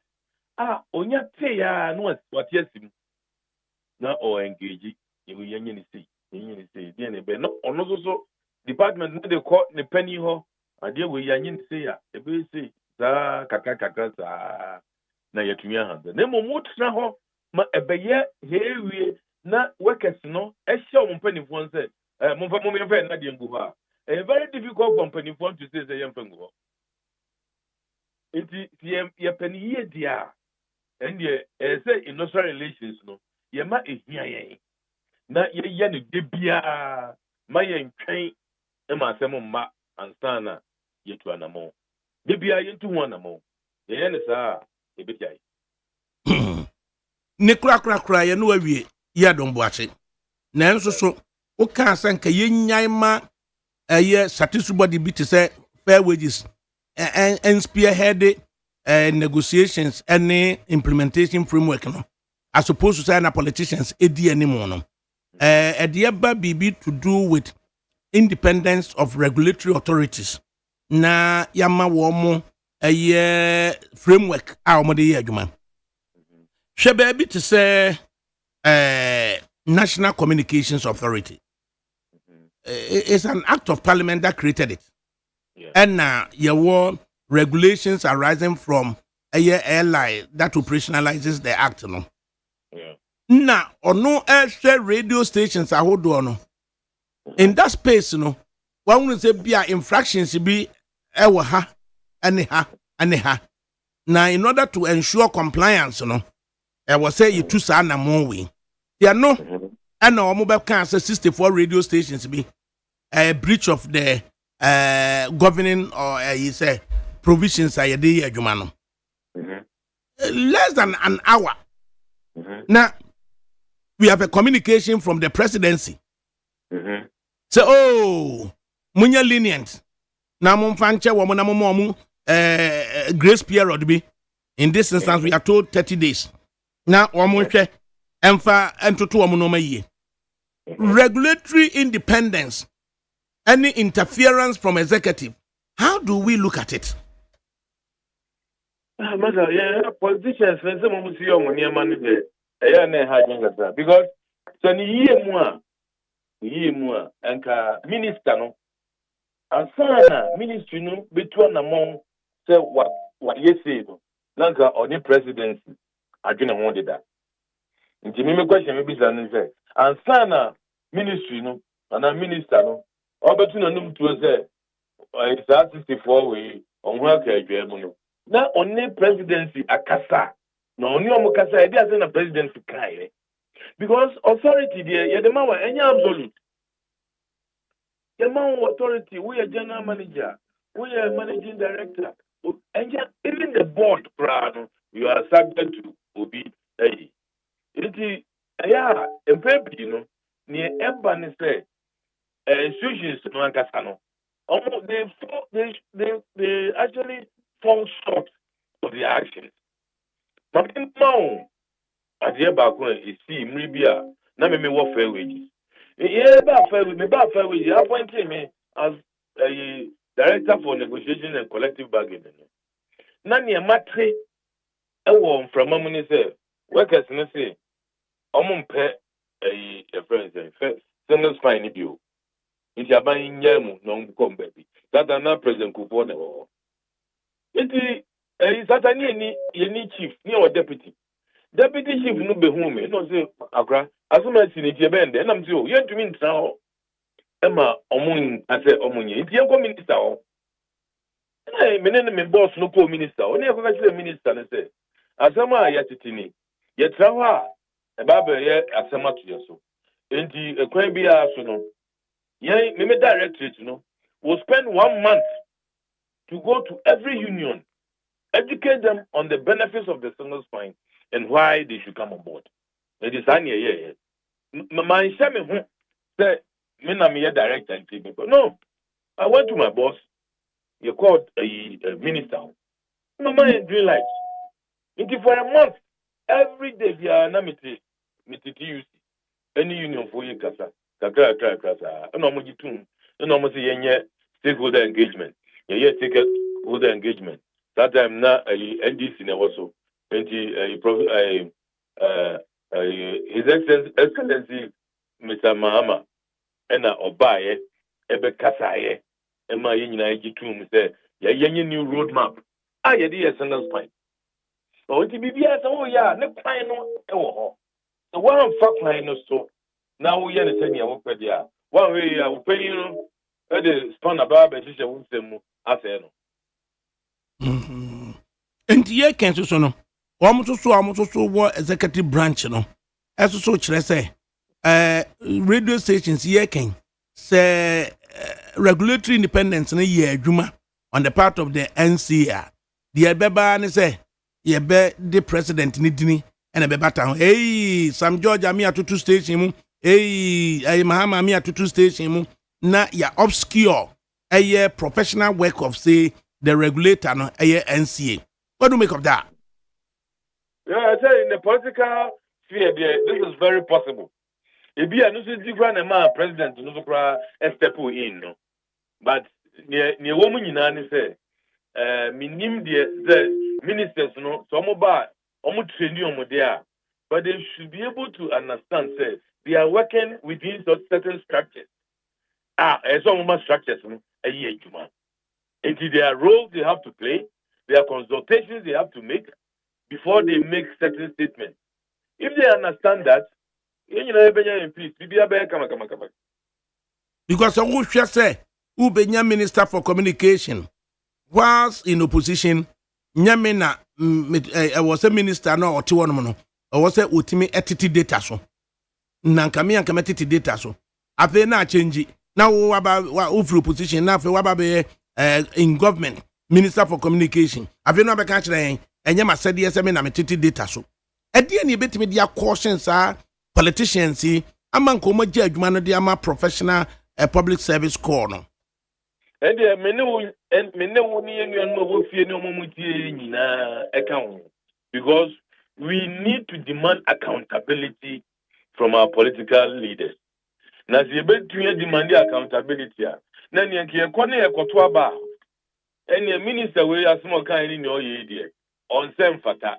It is not the Toma no cry and Obabe minister. So, Obabe Pinobe minister.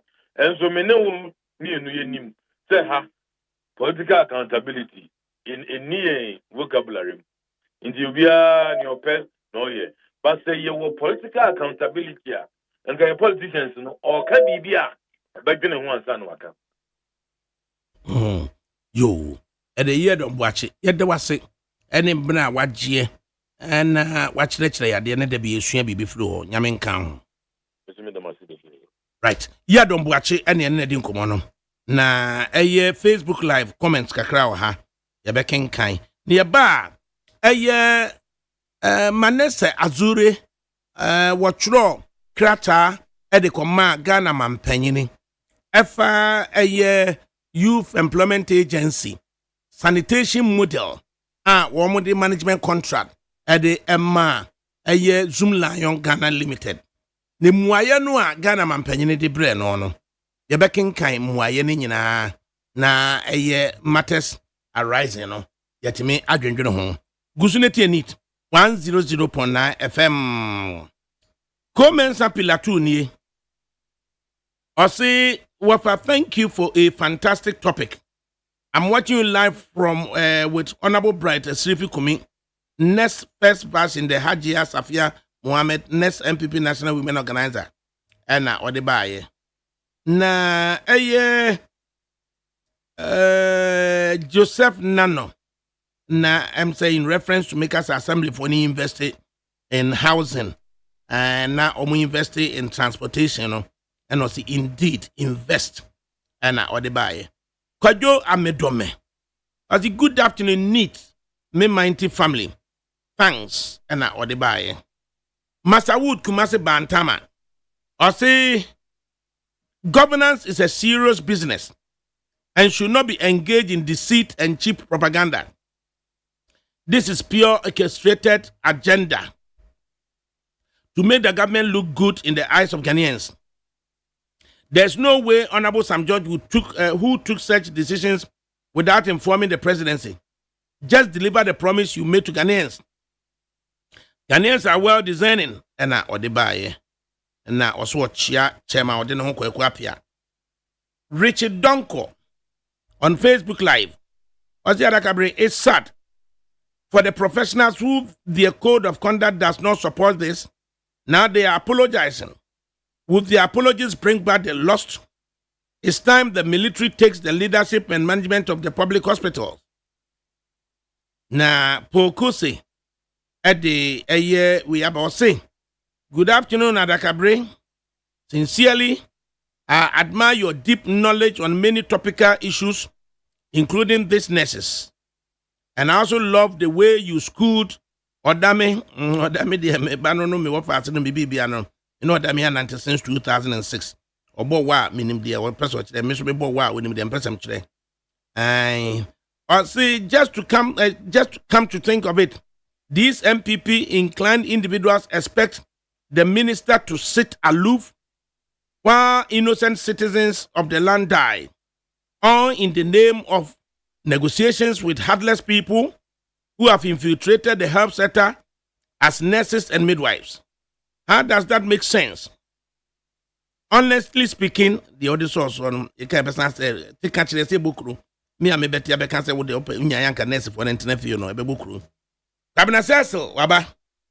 I say, if this government fails the fight against corruption, I wouldn't be surprised this generation will easily fall for the bait of They've seen how few people in the name of politics are enjoying the wealth at the expense of the masses. Hey, Amenshra Hemis, na NS Champon NS as a good job watching you live from Columbus, Ohio. NS Champon what they ebaye enti yamra na fe no yamekenkan emuaya nipa dodo saying kra na twiro letter magana mampanyina Ghana mampanyini giving ne schedule obeji bre na wakenkan na wama eye notice of receipt acknowledgement of receipt of letter na fe no wa follow up with a full response to letter. John Dramani Mahama woya waya de nwanwa bia na yamra mehwe na yenhwe sa response na ebaye no tawaso netie neat 100.9 FM Alhaji Usman Saddam of the MPP what na say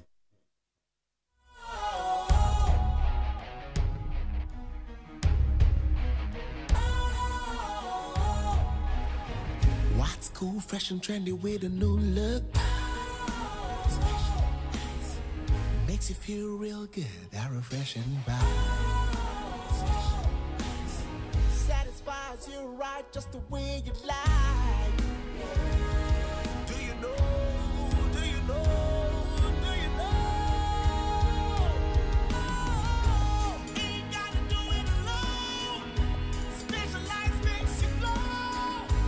Anytime, anywhere.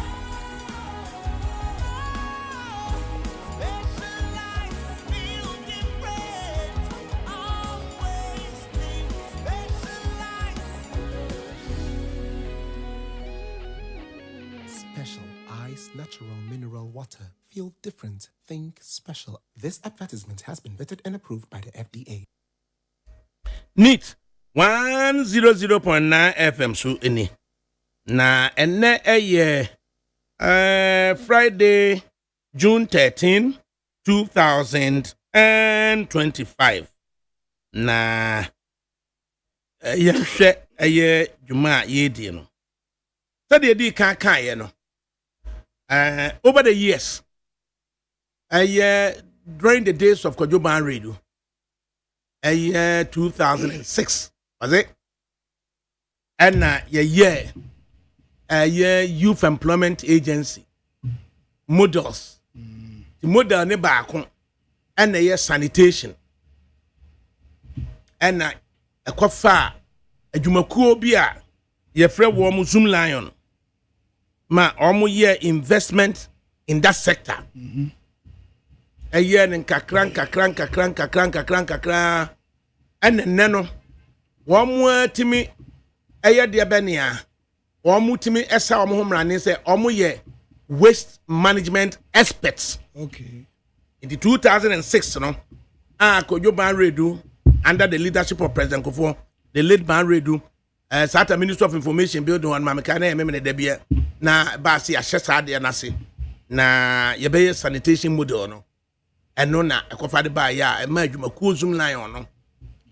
O shas ye. Next time asamwa jemfi la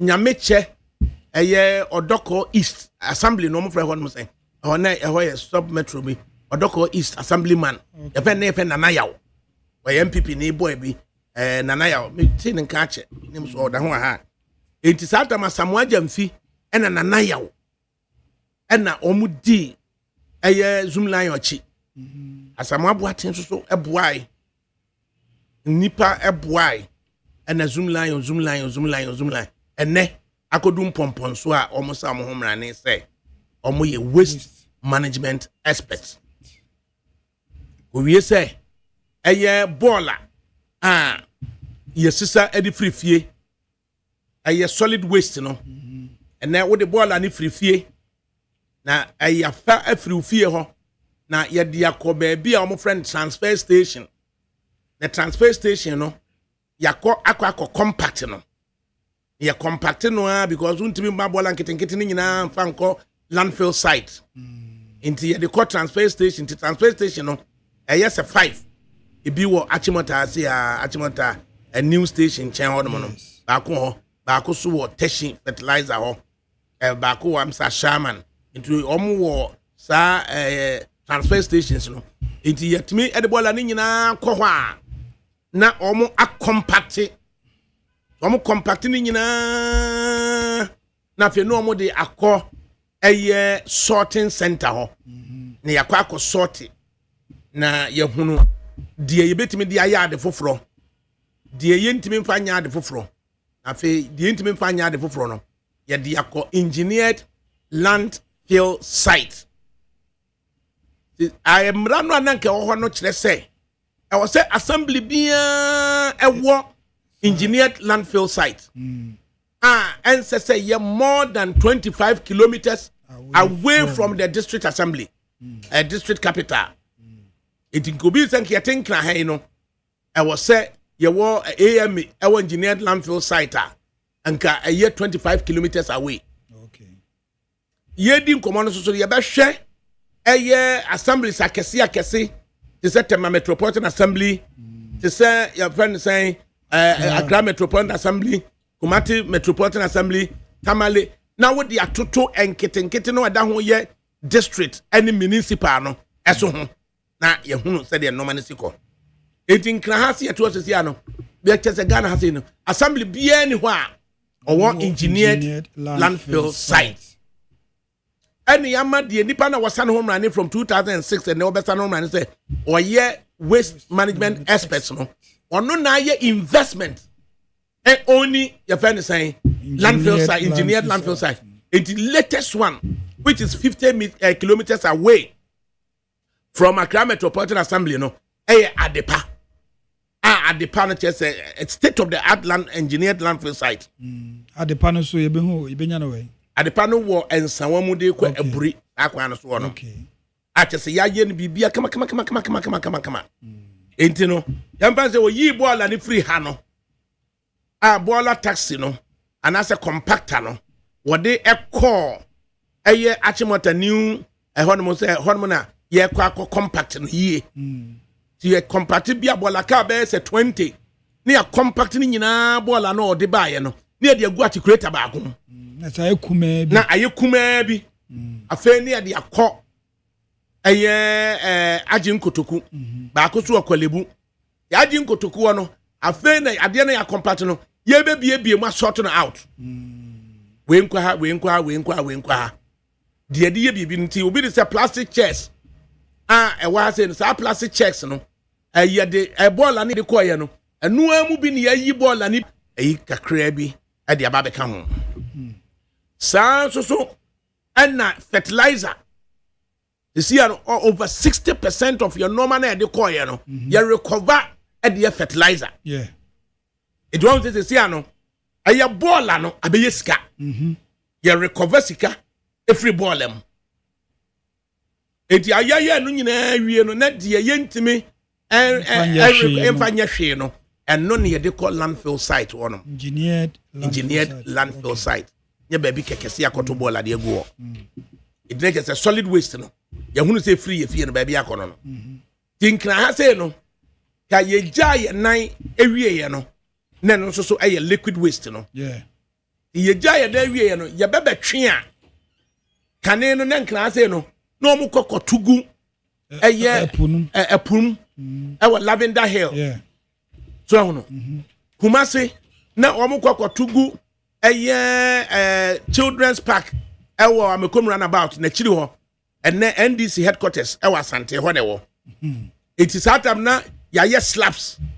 ya form na ya concrete na muwa na ya septic tank na ho na ne kokotugu it to duru one man na ya nkate nkonto bi sa na form na che se ho hu yi ne ho ma ye kuru ma NDC for akwaje asase asuom headquarters wo de ka akọ na wa hwe yie na de sane ko headquarters won mo a o fro de aba kwan mu ho no headquarters ni si amenem na omo be pe bosia pe contractor no watimi de kwan na ko headquarters won da ho sha amenem won to de wan fa 4x4 anko headquarters wa untimi mfro mfa makwan enti NDC for ni tia na akwasi ene ye fence Dr. Makohine ene ban chamfo mo hwe ne yie enti no hu se de city ene no say ye bebe twe into over 90 years and ani de agyanan no ye de gu pumu and then also an investment from the same company no zum line no e ba say yenye de benia yen konko ye company eno so wopona no ho no ma oma ye de agyanan ne kɔ ho into wo de agyanan ne kɔ ho a awom kokoton agyanan no e ma ye gi wo muska into wo 2 years ka de ma septic empty no e ma cesspit empty rather septic maybe seps omode car na be fa na cesspit okay CESSPIT cesspit and I tank no fi na septic yes enti car na be twe ye no say wo car gi wusika yes o gi wusika the car no gi wusika no a wo de maka and the car no so akọ tueska e wo eye treatment plant wo ono wakọ tueska na ya gi agyanan no edu tueska na ya gi agyanan no na agyanan no ya sachire mu edi bia ye bibi se bidie esa ton emi edi soja edu agyanan no a wagya wonan na watueska ami abetwe no asan ye sika ama eno cement de fire ye no cement ema cement no ni nyina ya sa de no bi no na na company no on to agyanan mfi omo mbetwe no na mo rather omo mbetwe no san kotua sika ma because we raw material yes ojimuska no transport no transport into o se wono okọ no okọ ton de ma wo ma onu mo ma wo muska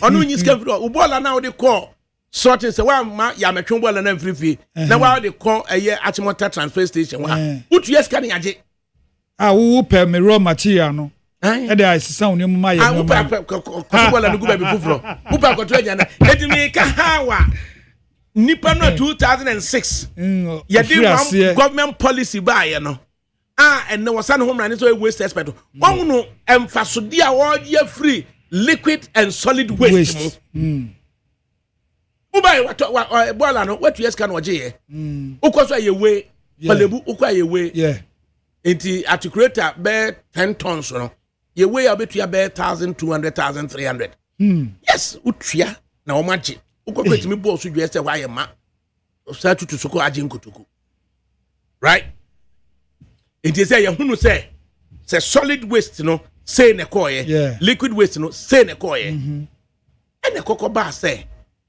e wo say ye prapra yakwem yes enti ye prapra yakwem mu no eno ne kofa enyumaku mienu baako eye wo mo prapra kwan ho a ye fa wo mo with minimum hours 3-4 hours a day nti obi a wotena brochire bia anim se de ye cleaning se wo ko clean anopa no akwa yo clean anopa be 2 hours 3 hours bi na otimrika na akwa ewu me na dwuma anwumre so betimi akwa key job ne dia ukuta a company ne safoa time bia betimi akobia after 7 p.m. a company na pon adwuma no akwa akobie already company bi no more bank London every baby bank omo be friends Fleet Street ekrumo pa embankment wo na me yo friends omo key job bi na just wa man fa telephone frɛ wo de na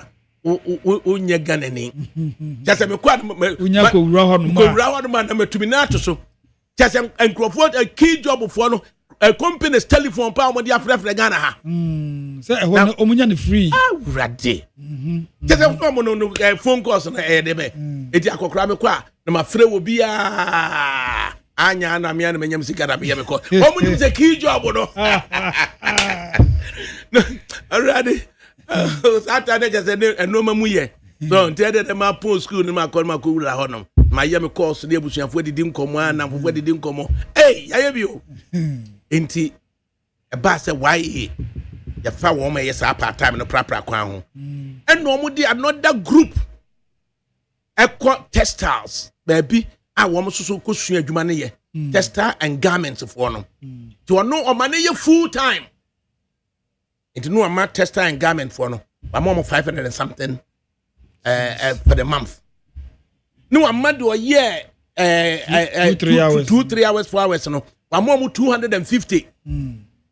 nti da bia no ɔde n'ani hwɛ ɔmo 500 no na wahwɛ sika a wɔde bɛma wɔn so yɛ part time no ɛne ne yɛatena mu nti asɛm a yɛ nyinaa yɛde te ma wei mu a yɛgye tum mu no yɛ sɛ adwumakuo bi yɛfrɛ ne Zoom Lion na no managers of the contract no ɔkɔgye sika na ɔde kiti aniwa bi na ɔde ama ɔde fia bi ɔde ama sweeper no yɛna ne pɛsɛ yɛhunu that contest but now resistance ne sɛ ɛnyɛ Zoom ɛna fa nipa no ɛnyɛ Zoom ɛna tua ne ka ɛyɛ YEA ɛna fa no YEA ɛna yɛ ne otua ne ka na there was an aspect bi na yɛ very key ɛyɛ verification sɛ nipa na ɛprapra no wokɔ sɛ AMA na busa AMA Youth Employment Agency coordinator a wɔhɔ sɛ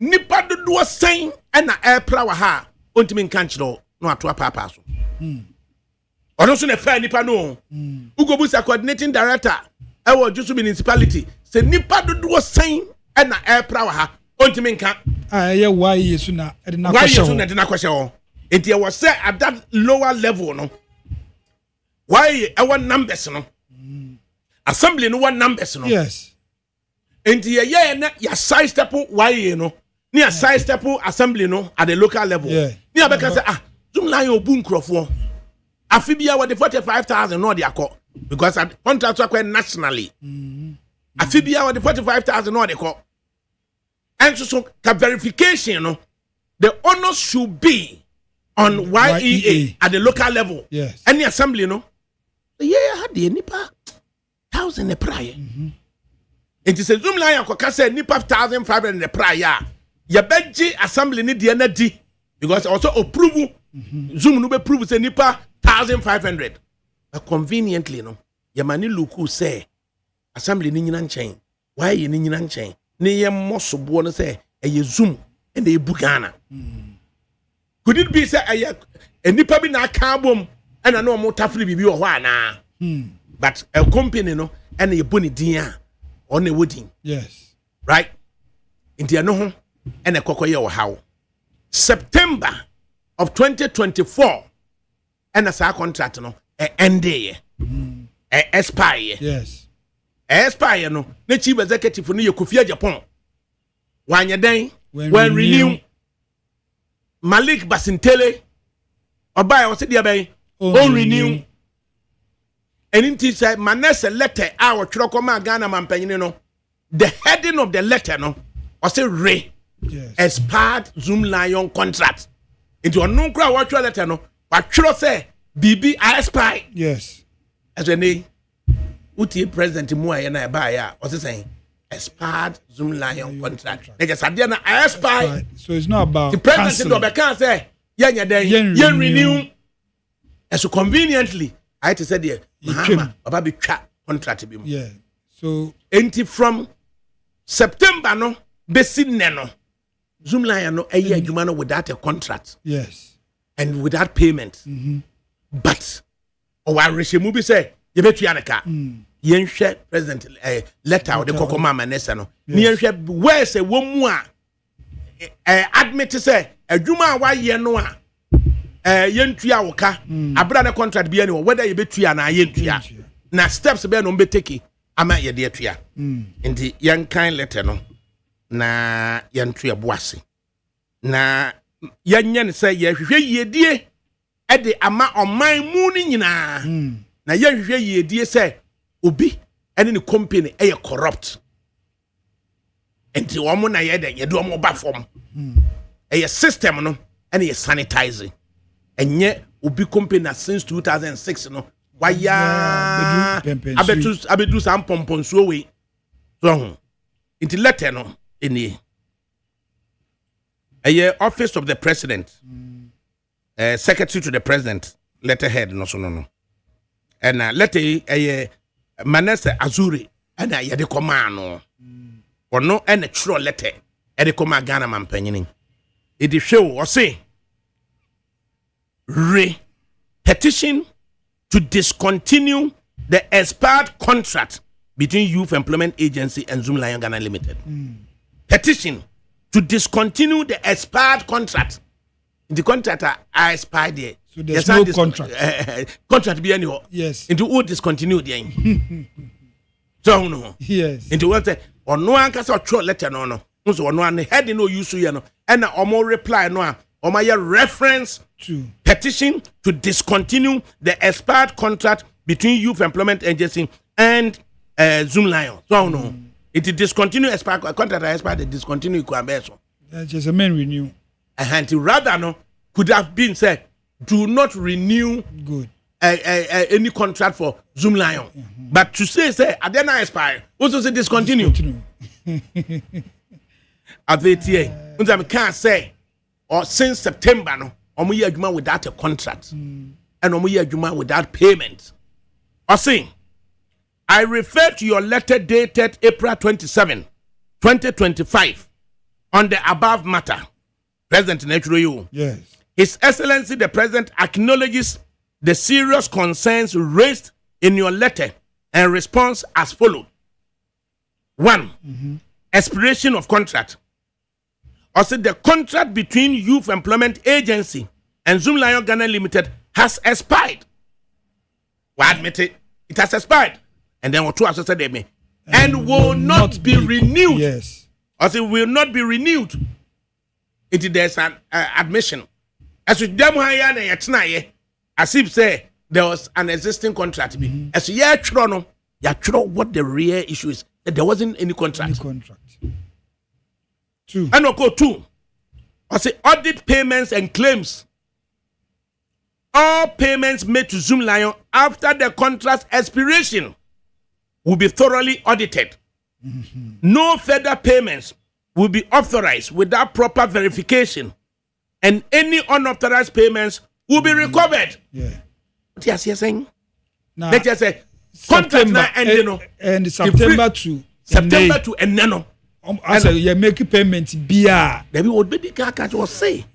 All payments made to Zoom Lion after the contract expiration will be thoroughly audited. It is sika bia no a omo ye adwuma with that contract. Good. We receive no. You be audit. Like say you hunu sika do e call you hunu nipa do ye adwuma.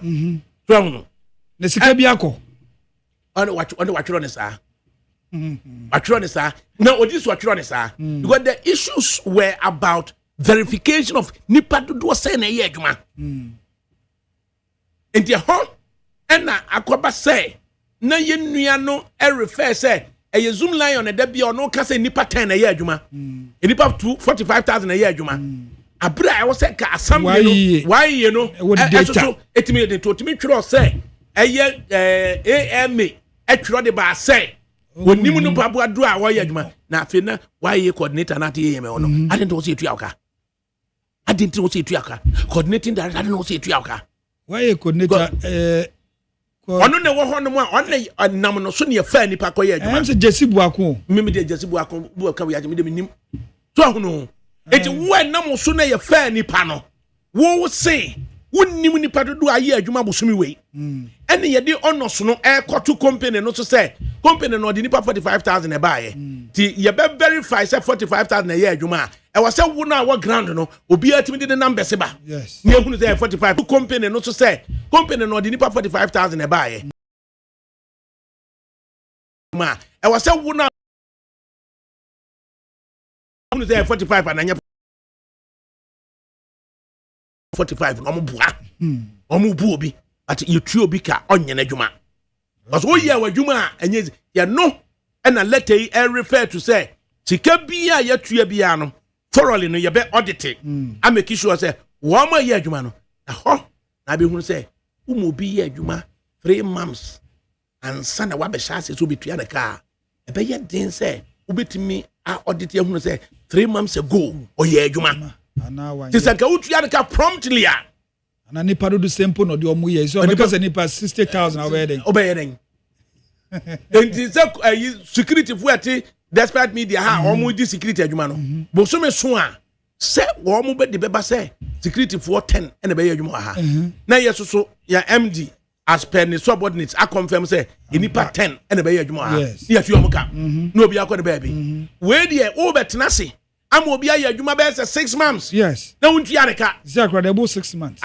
afa wu ba betua ka wo see am verify say 6 months ago nipa do sign and a year adwuma and yes subject to corruption and yes subject to abuse ebe hu nti abasa na yetimi de bo ba ko pebi esobo ara ne nyina no that politician for ya na de bia meka no masem de mintimi nka ne kese obi sere so tafe odi kaka say all payments made to Zoom Lion after the contract expiration will be thoroughly audited and audit was say no further payments will be authorized without proper verification internet says skebia you do aye dey say bad bia no just a verification e wo ho am ya hunu say proper one nipa do say no peno uber rely on contractor ne pe ayo uber rely on crofo what ground omo ne fine nipa no omo ne supervisor ye omo so no money data ya omo ngwa na any data ya ma oman we adwuma bebre aban adwuma bebre no yen keep information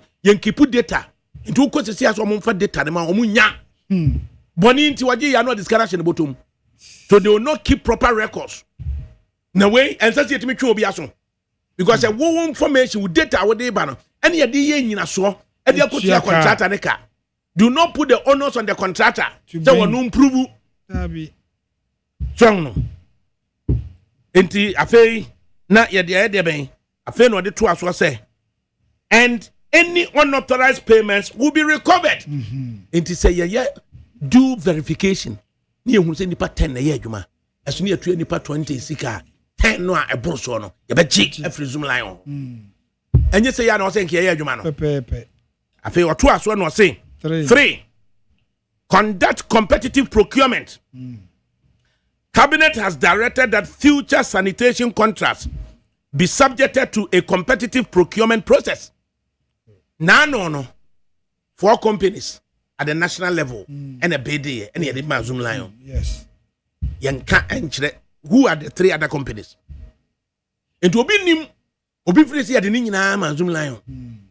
It is this time I'll say rather than one national contract, there should be regional or district-based tenders for private firms. The way that will be sharing the ASI 2006. No? This is a queue. Ali Ibrahim, who and set up your waste management company in Jamaica. Too many can ten. And it's a one was set to company our Jamaica North. Now what's at Nasia? This time na ye BM no.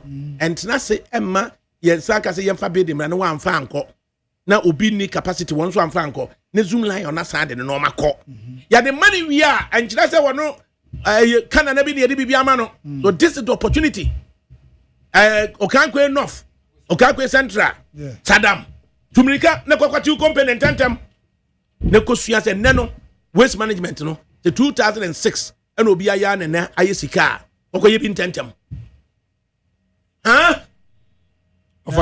and nothing can radio so keke koyebi koye ni 10 ko set up company environmental services providers association ESPA omo ANC easily gone omo ni nchen ho no makọ ko di information ho say be person me waste management company de me here. This is an opportunity for businessmen and nothing my company no there one dedicating ho say bola adwuma no oye no ono ebeye now we'll go through the processes. Near Sandy Jumana man at the regional level, Yasandia man at the district level, rather than the national contract by the man on. Now to a one Yasandi man, I know what's about no better say, I don't know, President. Indeed, a fair young to us way. Or see this time district or regional level. Into no, say a competitive procurement. It was the two as one. This could reduce cost through competitive pricing and stimulate innovation as companies compete on service quality to secure contracts. And I be say, was it so obi me manako prapra kwemu wan kran. Meji say ya the same person ko prapra kwemu wo ejusua. Enye the same amount. Board there unto the same. Enye the same amount. So we end up paying competitive pricing. And crying any the same. As I see, I would turn what Trasako $1.5 million. As it is in next, I send out a cotton or Buancrano. So no.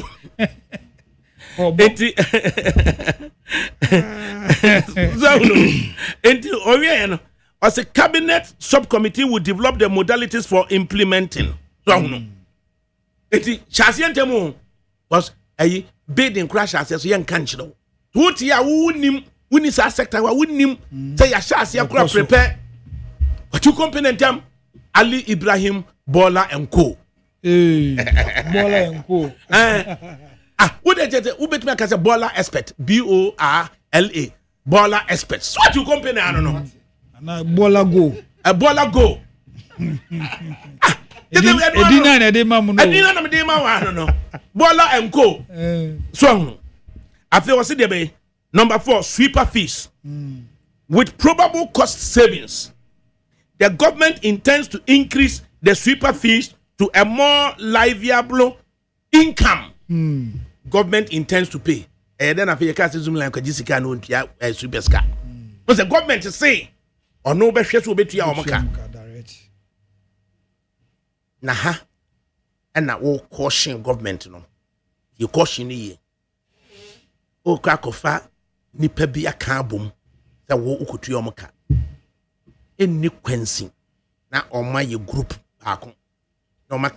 My say. Cleaning. Obi otie Europe. Eti North America be say cleaning. A company now akwaji cleaning contract no. One to ya workers ka. Wodi ni sika ama no.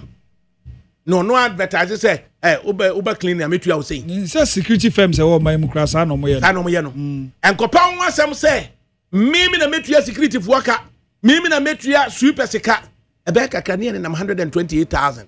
Unya nurse for 128,000. Dey na ekoso. Nyanzo mu nyina ka bo mu no. Omo say Itija ma develop private sector. Tia private sector de sika yie.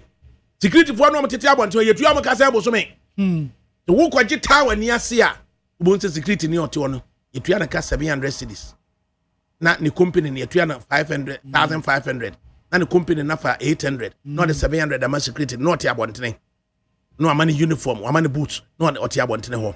Immediately abaka say mimi tuya security ni ka na metua private company no managing in the car no security no ombeka bo mabeka za fe yenye 700 ye budget 3,000 afi na akoye negotiation atama ye keke bia no but private company na fa the security for no a oye na juma nyesi ge de ma no ena the security no na ni so the security ni free service we had ye nya obe move akwa ha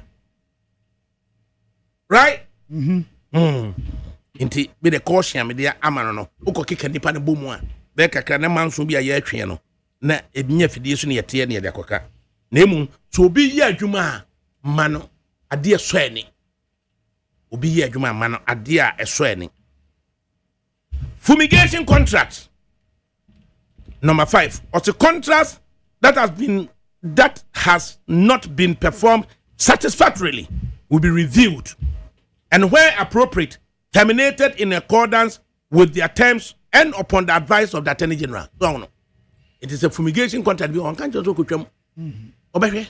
So, man performing satisfactorily. And now, all review. Or you should review. Yeah, will be reviewed. Will be reviewed. Nadia one year crown. Subject to the advice of the Attorney General because a contract. And once you cancel our contract, you come. Yeah, terminating. No. I say, also, please accept the assurances of my highest esteem. Callistus Mahama, PhD, Secretary to the President, and then directed to Mr. Menese Azuri Awini, freelance investigative journalist. Omudi Mani email address. Copy, Emma, the Vice President at the Jubilee House. Copy to the Chief of Staff at the Jubilee House. Way, and I will be Zoom line tiate. The Zoom line tiate. Davi. Who are comment to be na for man penning for no?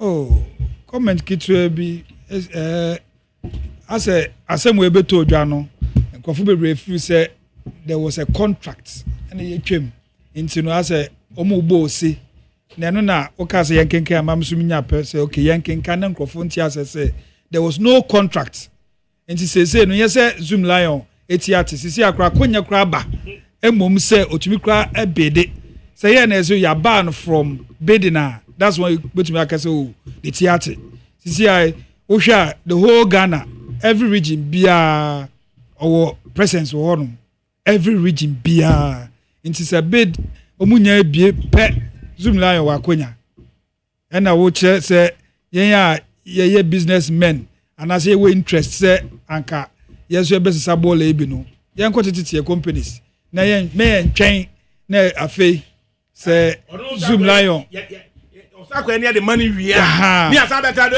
yes ye the man no wo wanko bedi bi na say onu nya wa mbeka say ya chichiri nkofo nsa na ye de ama onu nko a na question bi on person bi say wo a person sisa ball bi must you also necessarily have an engineered landfill site and no you separating all together. Okay. So the year my contract near we can actually will say kokotu ball and go. So be kon owner of the landfill site no. Was a magic 10 cities. I didn't grab na okay 2 cities. Was a magic 10 cities. And no say so Zoom Lion kwa nkoji contract ni bi. No, otani be. Ohana ball a wo de beba. O de ball and be kwa koma. They just your investment na say no. And in the titri aso ni tinte. Yes. So no. The titri aso ba bia nura we besra pa platform bia just say me over as be mam ko do. Was the Zoom Lion theater. The untouchable Zoom Lion has been touched. And me hwe de me de man no. The Jimmy friend I'm the nigga I'm so ni tinte you.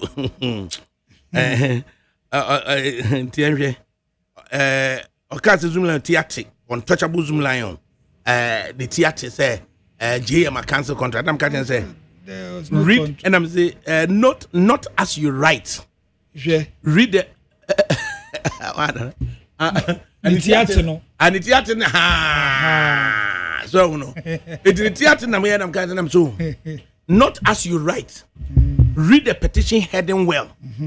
Contract expired last year, so it is not JM who has cancelled the contract. Yes. Since September last year, Zoom Lion continued to work without contract and payment. That is why the letter says payment after expiration will be subject to verification. Proper one. A chest on between the camera. Yes. You be sure. Say. Previous allegations that Zoom was paying less to sweepers also deflected. When letter says government intends to pay sweepers, and now YEA was the employer and the payer of the sweeper. It is our allegation say one on the Jessica won't be you know. Was it fair? Yan directly at YEA and you directly at doorstep. Bidding process is ongoing. Make sure you have a company that has the capacity nationwide, though service will be regionally or district wide. And now or your comment be about SIP. SIP no the confusion or more prano. I'm catching say SIP is separate from YEA sweepers bit. Sanitation improvement project no so yeah. Containers akese na yede kosi communities no. Assembly bia wo bi no. They no assembly na di containers na hwem yede akosi wo. Eye ma Zoom Lion kofa akoto agu. Kokohwe assemblyman for didi omudidi osade no. Assemblyman no so de akonwa si ho. Na wo de obola ko gu sa container no ma no san jiuska. Yes. Do assembly no betua. Right? Obisi ni company the friend Clean Ghana Now Company Limited. I know I need Bola they say short and catchy. Short and catchy. So and now see favor for bra. Until I'm say finally, do you own engineered landfill facility? What the house are no okay. All the 16 regions. 16 regions in your no akwa landfill site or honum. And why your facility for waste management and why facility for solid waste. Yes. And this time no wabuano you know a capital intensive Bola and Co. Yeti and Ayanti. Yeti. Sada. What will you comment? Yeah, maybe that's pa. Sadam yɛntie wo so ɛ ɔfa mame nkyia yɛtiefoɔ na ɔfa ɛba wɔdim de adesua nko a wode akɔ lectures wa lecture yɛ kakra na yɛhu de atua ɛfrɛ ne sɛ Zoom Lion case yɛba yɛ amanfoɔ te ne serɛ no abasa sɛne bi mu si ne tiate ɛndɛ ma Ghanafoɔ hu ne sɛ Zoom Lion ɔyɛ innocent ne tinteyɛ rada mom yɛde ne ka a yɛntua ne ka nti ɔmo dwene sɛ ebi a na nado dankɔ akufo ado ne Zoom Lion obibi a ebi a kata hye bi aba mu ntira ɛna ɔmo si etwa contract mu ne serɛ mu Ghanafoɔ akenkan nti ne ɛwɔ problem ɛndɛ ɛwɔ fa kan ne nyinaa kyerɛ yɛn sɛ Zoom Lion ne tinteyɛ ɛna ɔndi ɔman ne ka ɔman ne mompo na ɛsan de ne ka ti na ɛsɛ yɛkɔ verify wie ne audit wie a ɛka ɔman ne de no no ne yɛatua no ti Zoom Lion ɛbɛsrɛ mu ne tinteyɛ ɛnyɛ ndɛ ɛna yɛti Zoom Lion ɛna ɛnyɛ ndɛ ne yɛnim Zoom Lion. The man is an investor, or a politician, or an investor. And any government that comes in power, he works with the person. I'm say after a friend is saying Kufo Breso or Kufo Ye Juma, Ebesi, my friends at Tamos Breso, Besi, Mahama Breso, His Excellency Breso, Ono Muye Juma 2008, 2012, of Mr. Anadu Sambeji to me. And he tells you, say, Zoom Lion, a Juma or some or mine, and yet or a contractor, or you contractor, or some or mine. Enya idea or politics any party bi dia na bibi nti best Ghana for e betena ha na ya adesua any offer kan ni nyina ama Ghana for hu say Zoom Lion ne tintie ne tie zen etua so ne titua so pa ne tintie Zoom Lion Ernest ne tintie na mche se titua so ubeti company ni bi Bola Yanko enu na wase utimi nya government agency fa na betimi nya support o see etimi ma grant kurama young guys etimi companies afa on say your man ya politicize bibia assistants now enimde no na odi amayen you nti omo sisi a odi ma obi a ofri echire sisi Zoom Lion wa establish dada ope umpo be kɔ no ho akɔ need assistants enyame adum so woni sika a odi ye adwuma nti yan the young guys na pese be rasa business no it will take you a lot. If you do you company go be abem say if you go no den go hu sika o hu say but investment dey na business dey o hia uni need more hands and it will take you a lot. If you do you company go be abem say if you go no den go hu sika o hu say but investment dey na business dey o hia uni need more hands at least to support you to get to where Emma into your brand and person investing in something at times na I say sika ko dimpe for ni bottom.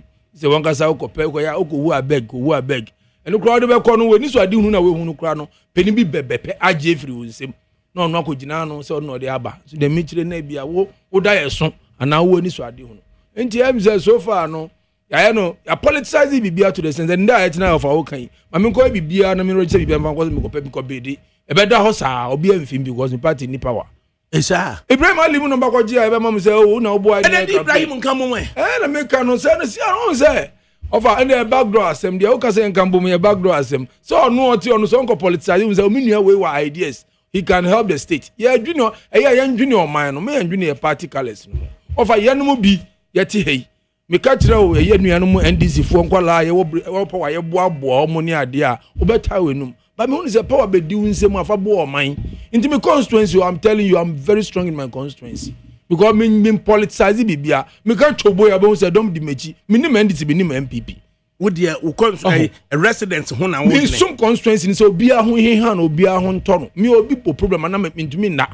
Obi wo how a me ntumi nda. Do me ni bi there but de betumi dia boy bia no me ya fa mu de boa nti we say me na ma na bossu na honorable na chairman obi adina semba mranche nketesi amrewa obi adina semba me nyo bia so ofa nti unya tumi anatum bedi unsem a fa boa nkrofo timamufo muti umpotem ana muti constituency na bibini a onya akamafo na onya nkrofo adu echi nti so far say power bedi ebimusima me say me pese me kansem but you one nkrofo NDC fo kudamfo bia they consult me, they confront me with a lot of things. Says I call and send them because if you are so they know I have the know-how about whatever they want or how they want it. Initially, a man they ain't any move bunti then I no say I no call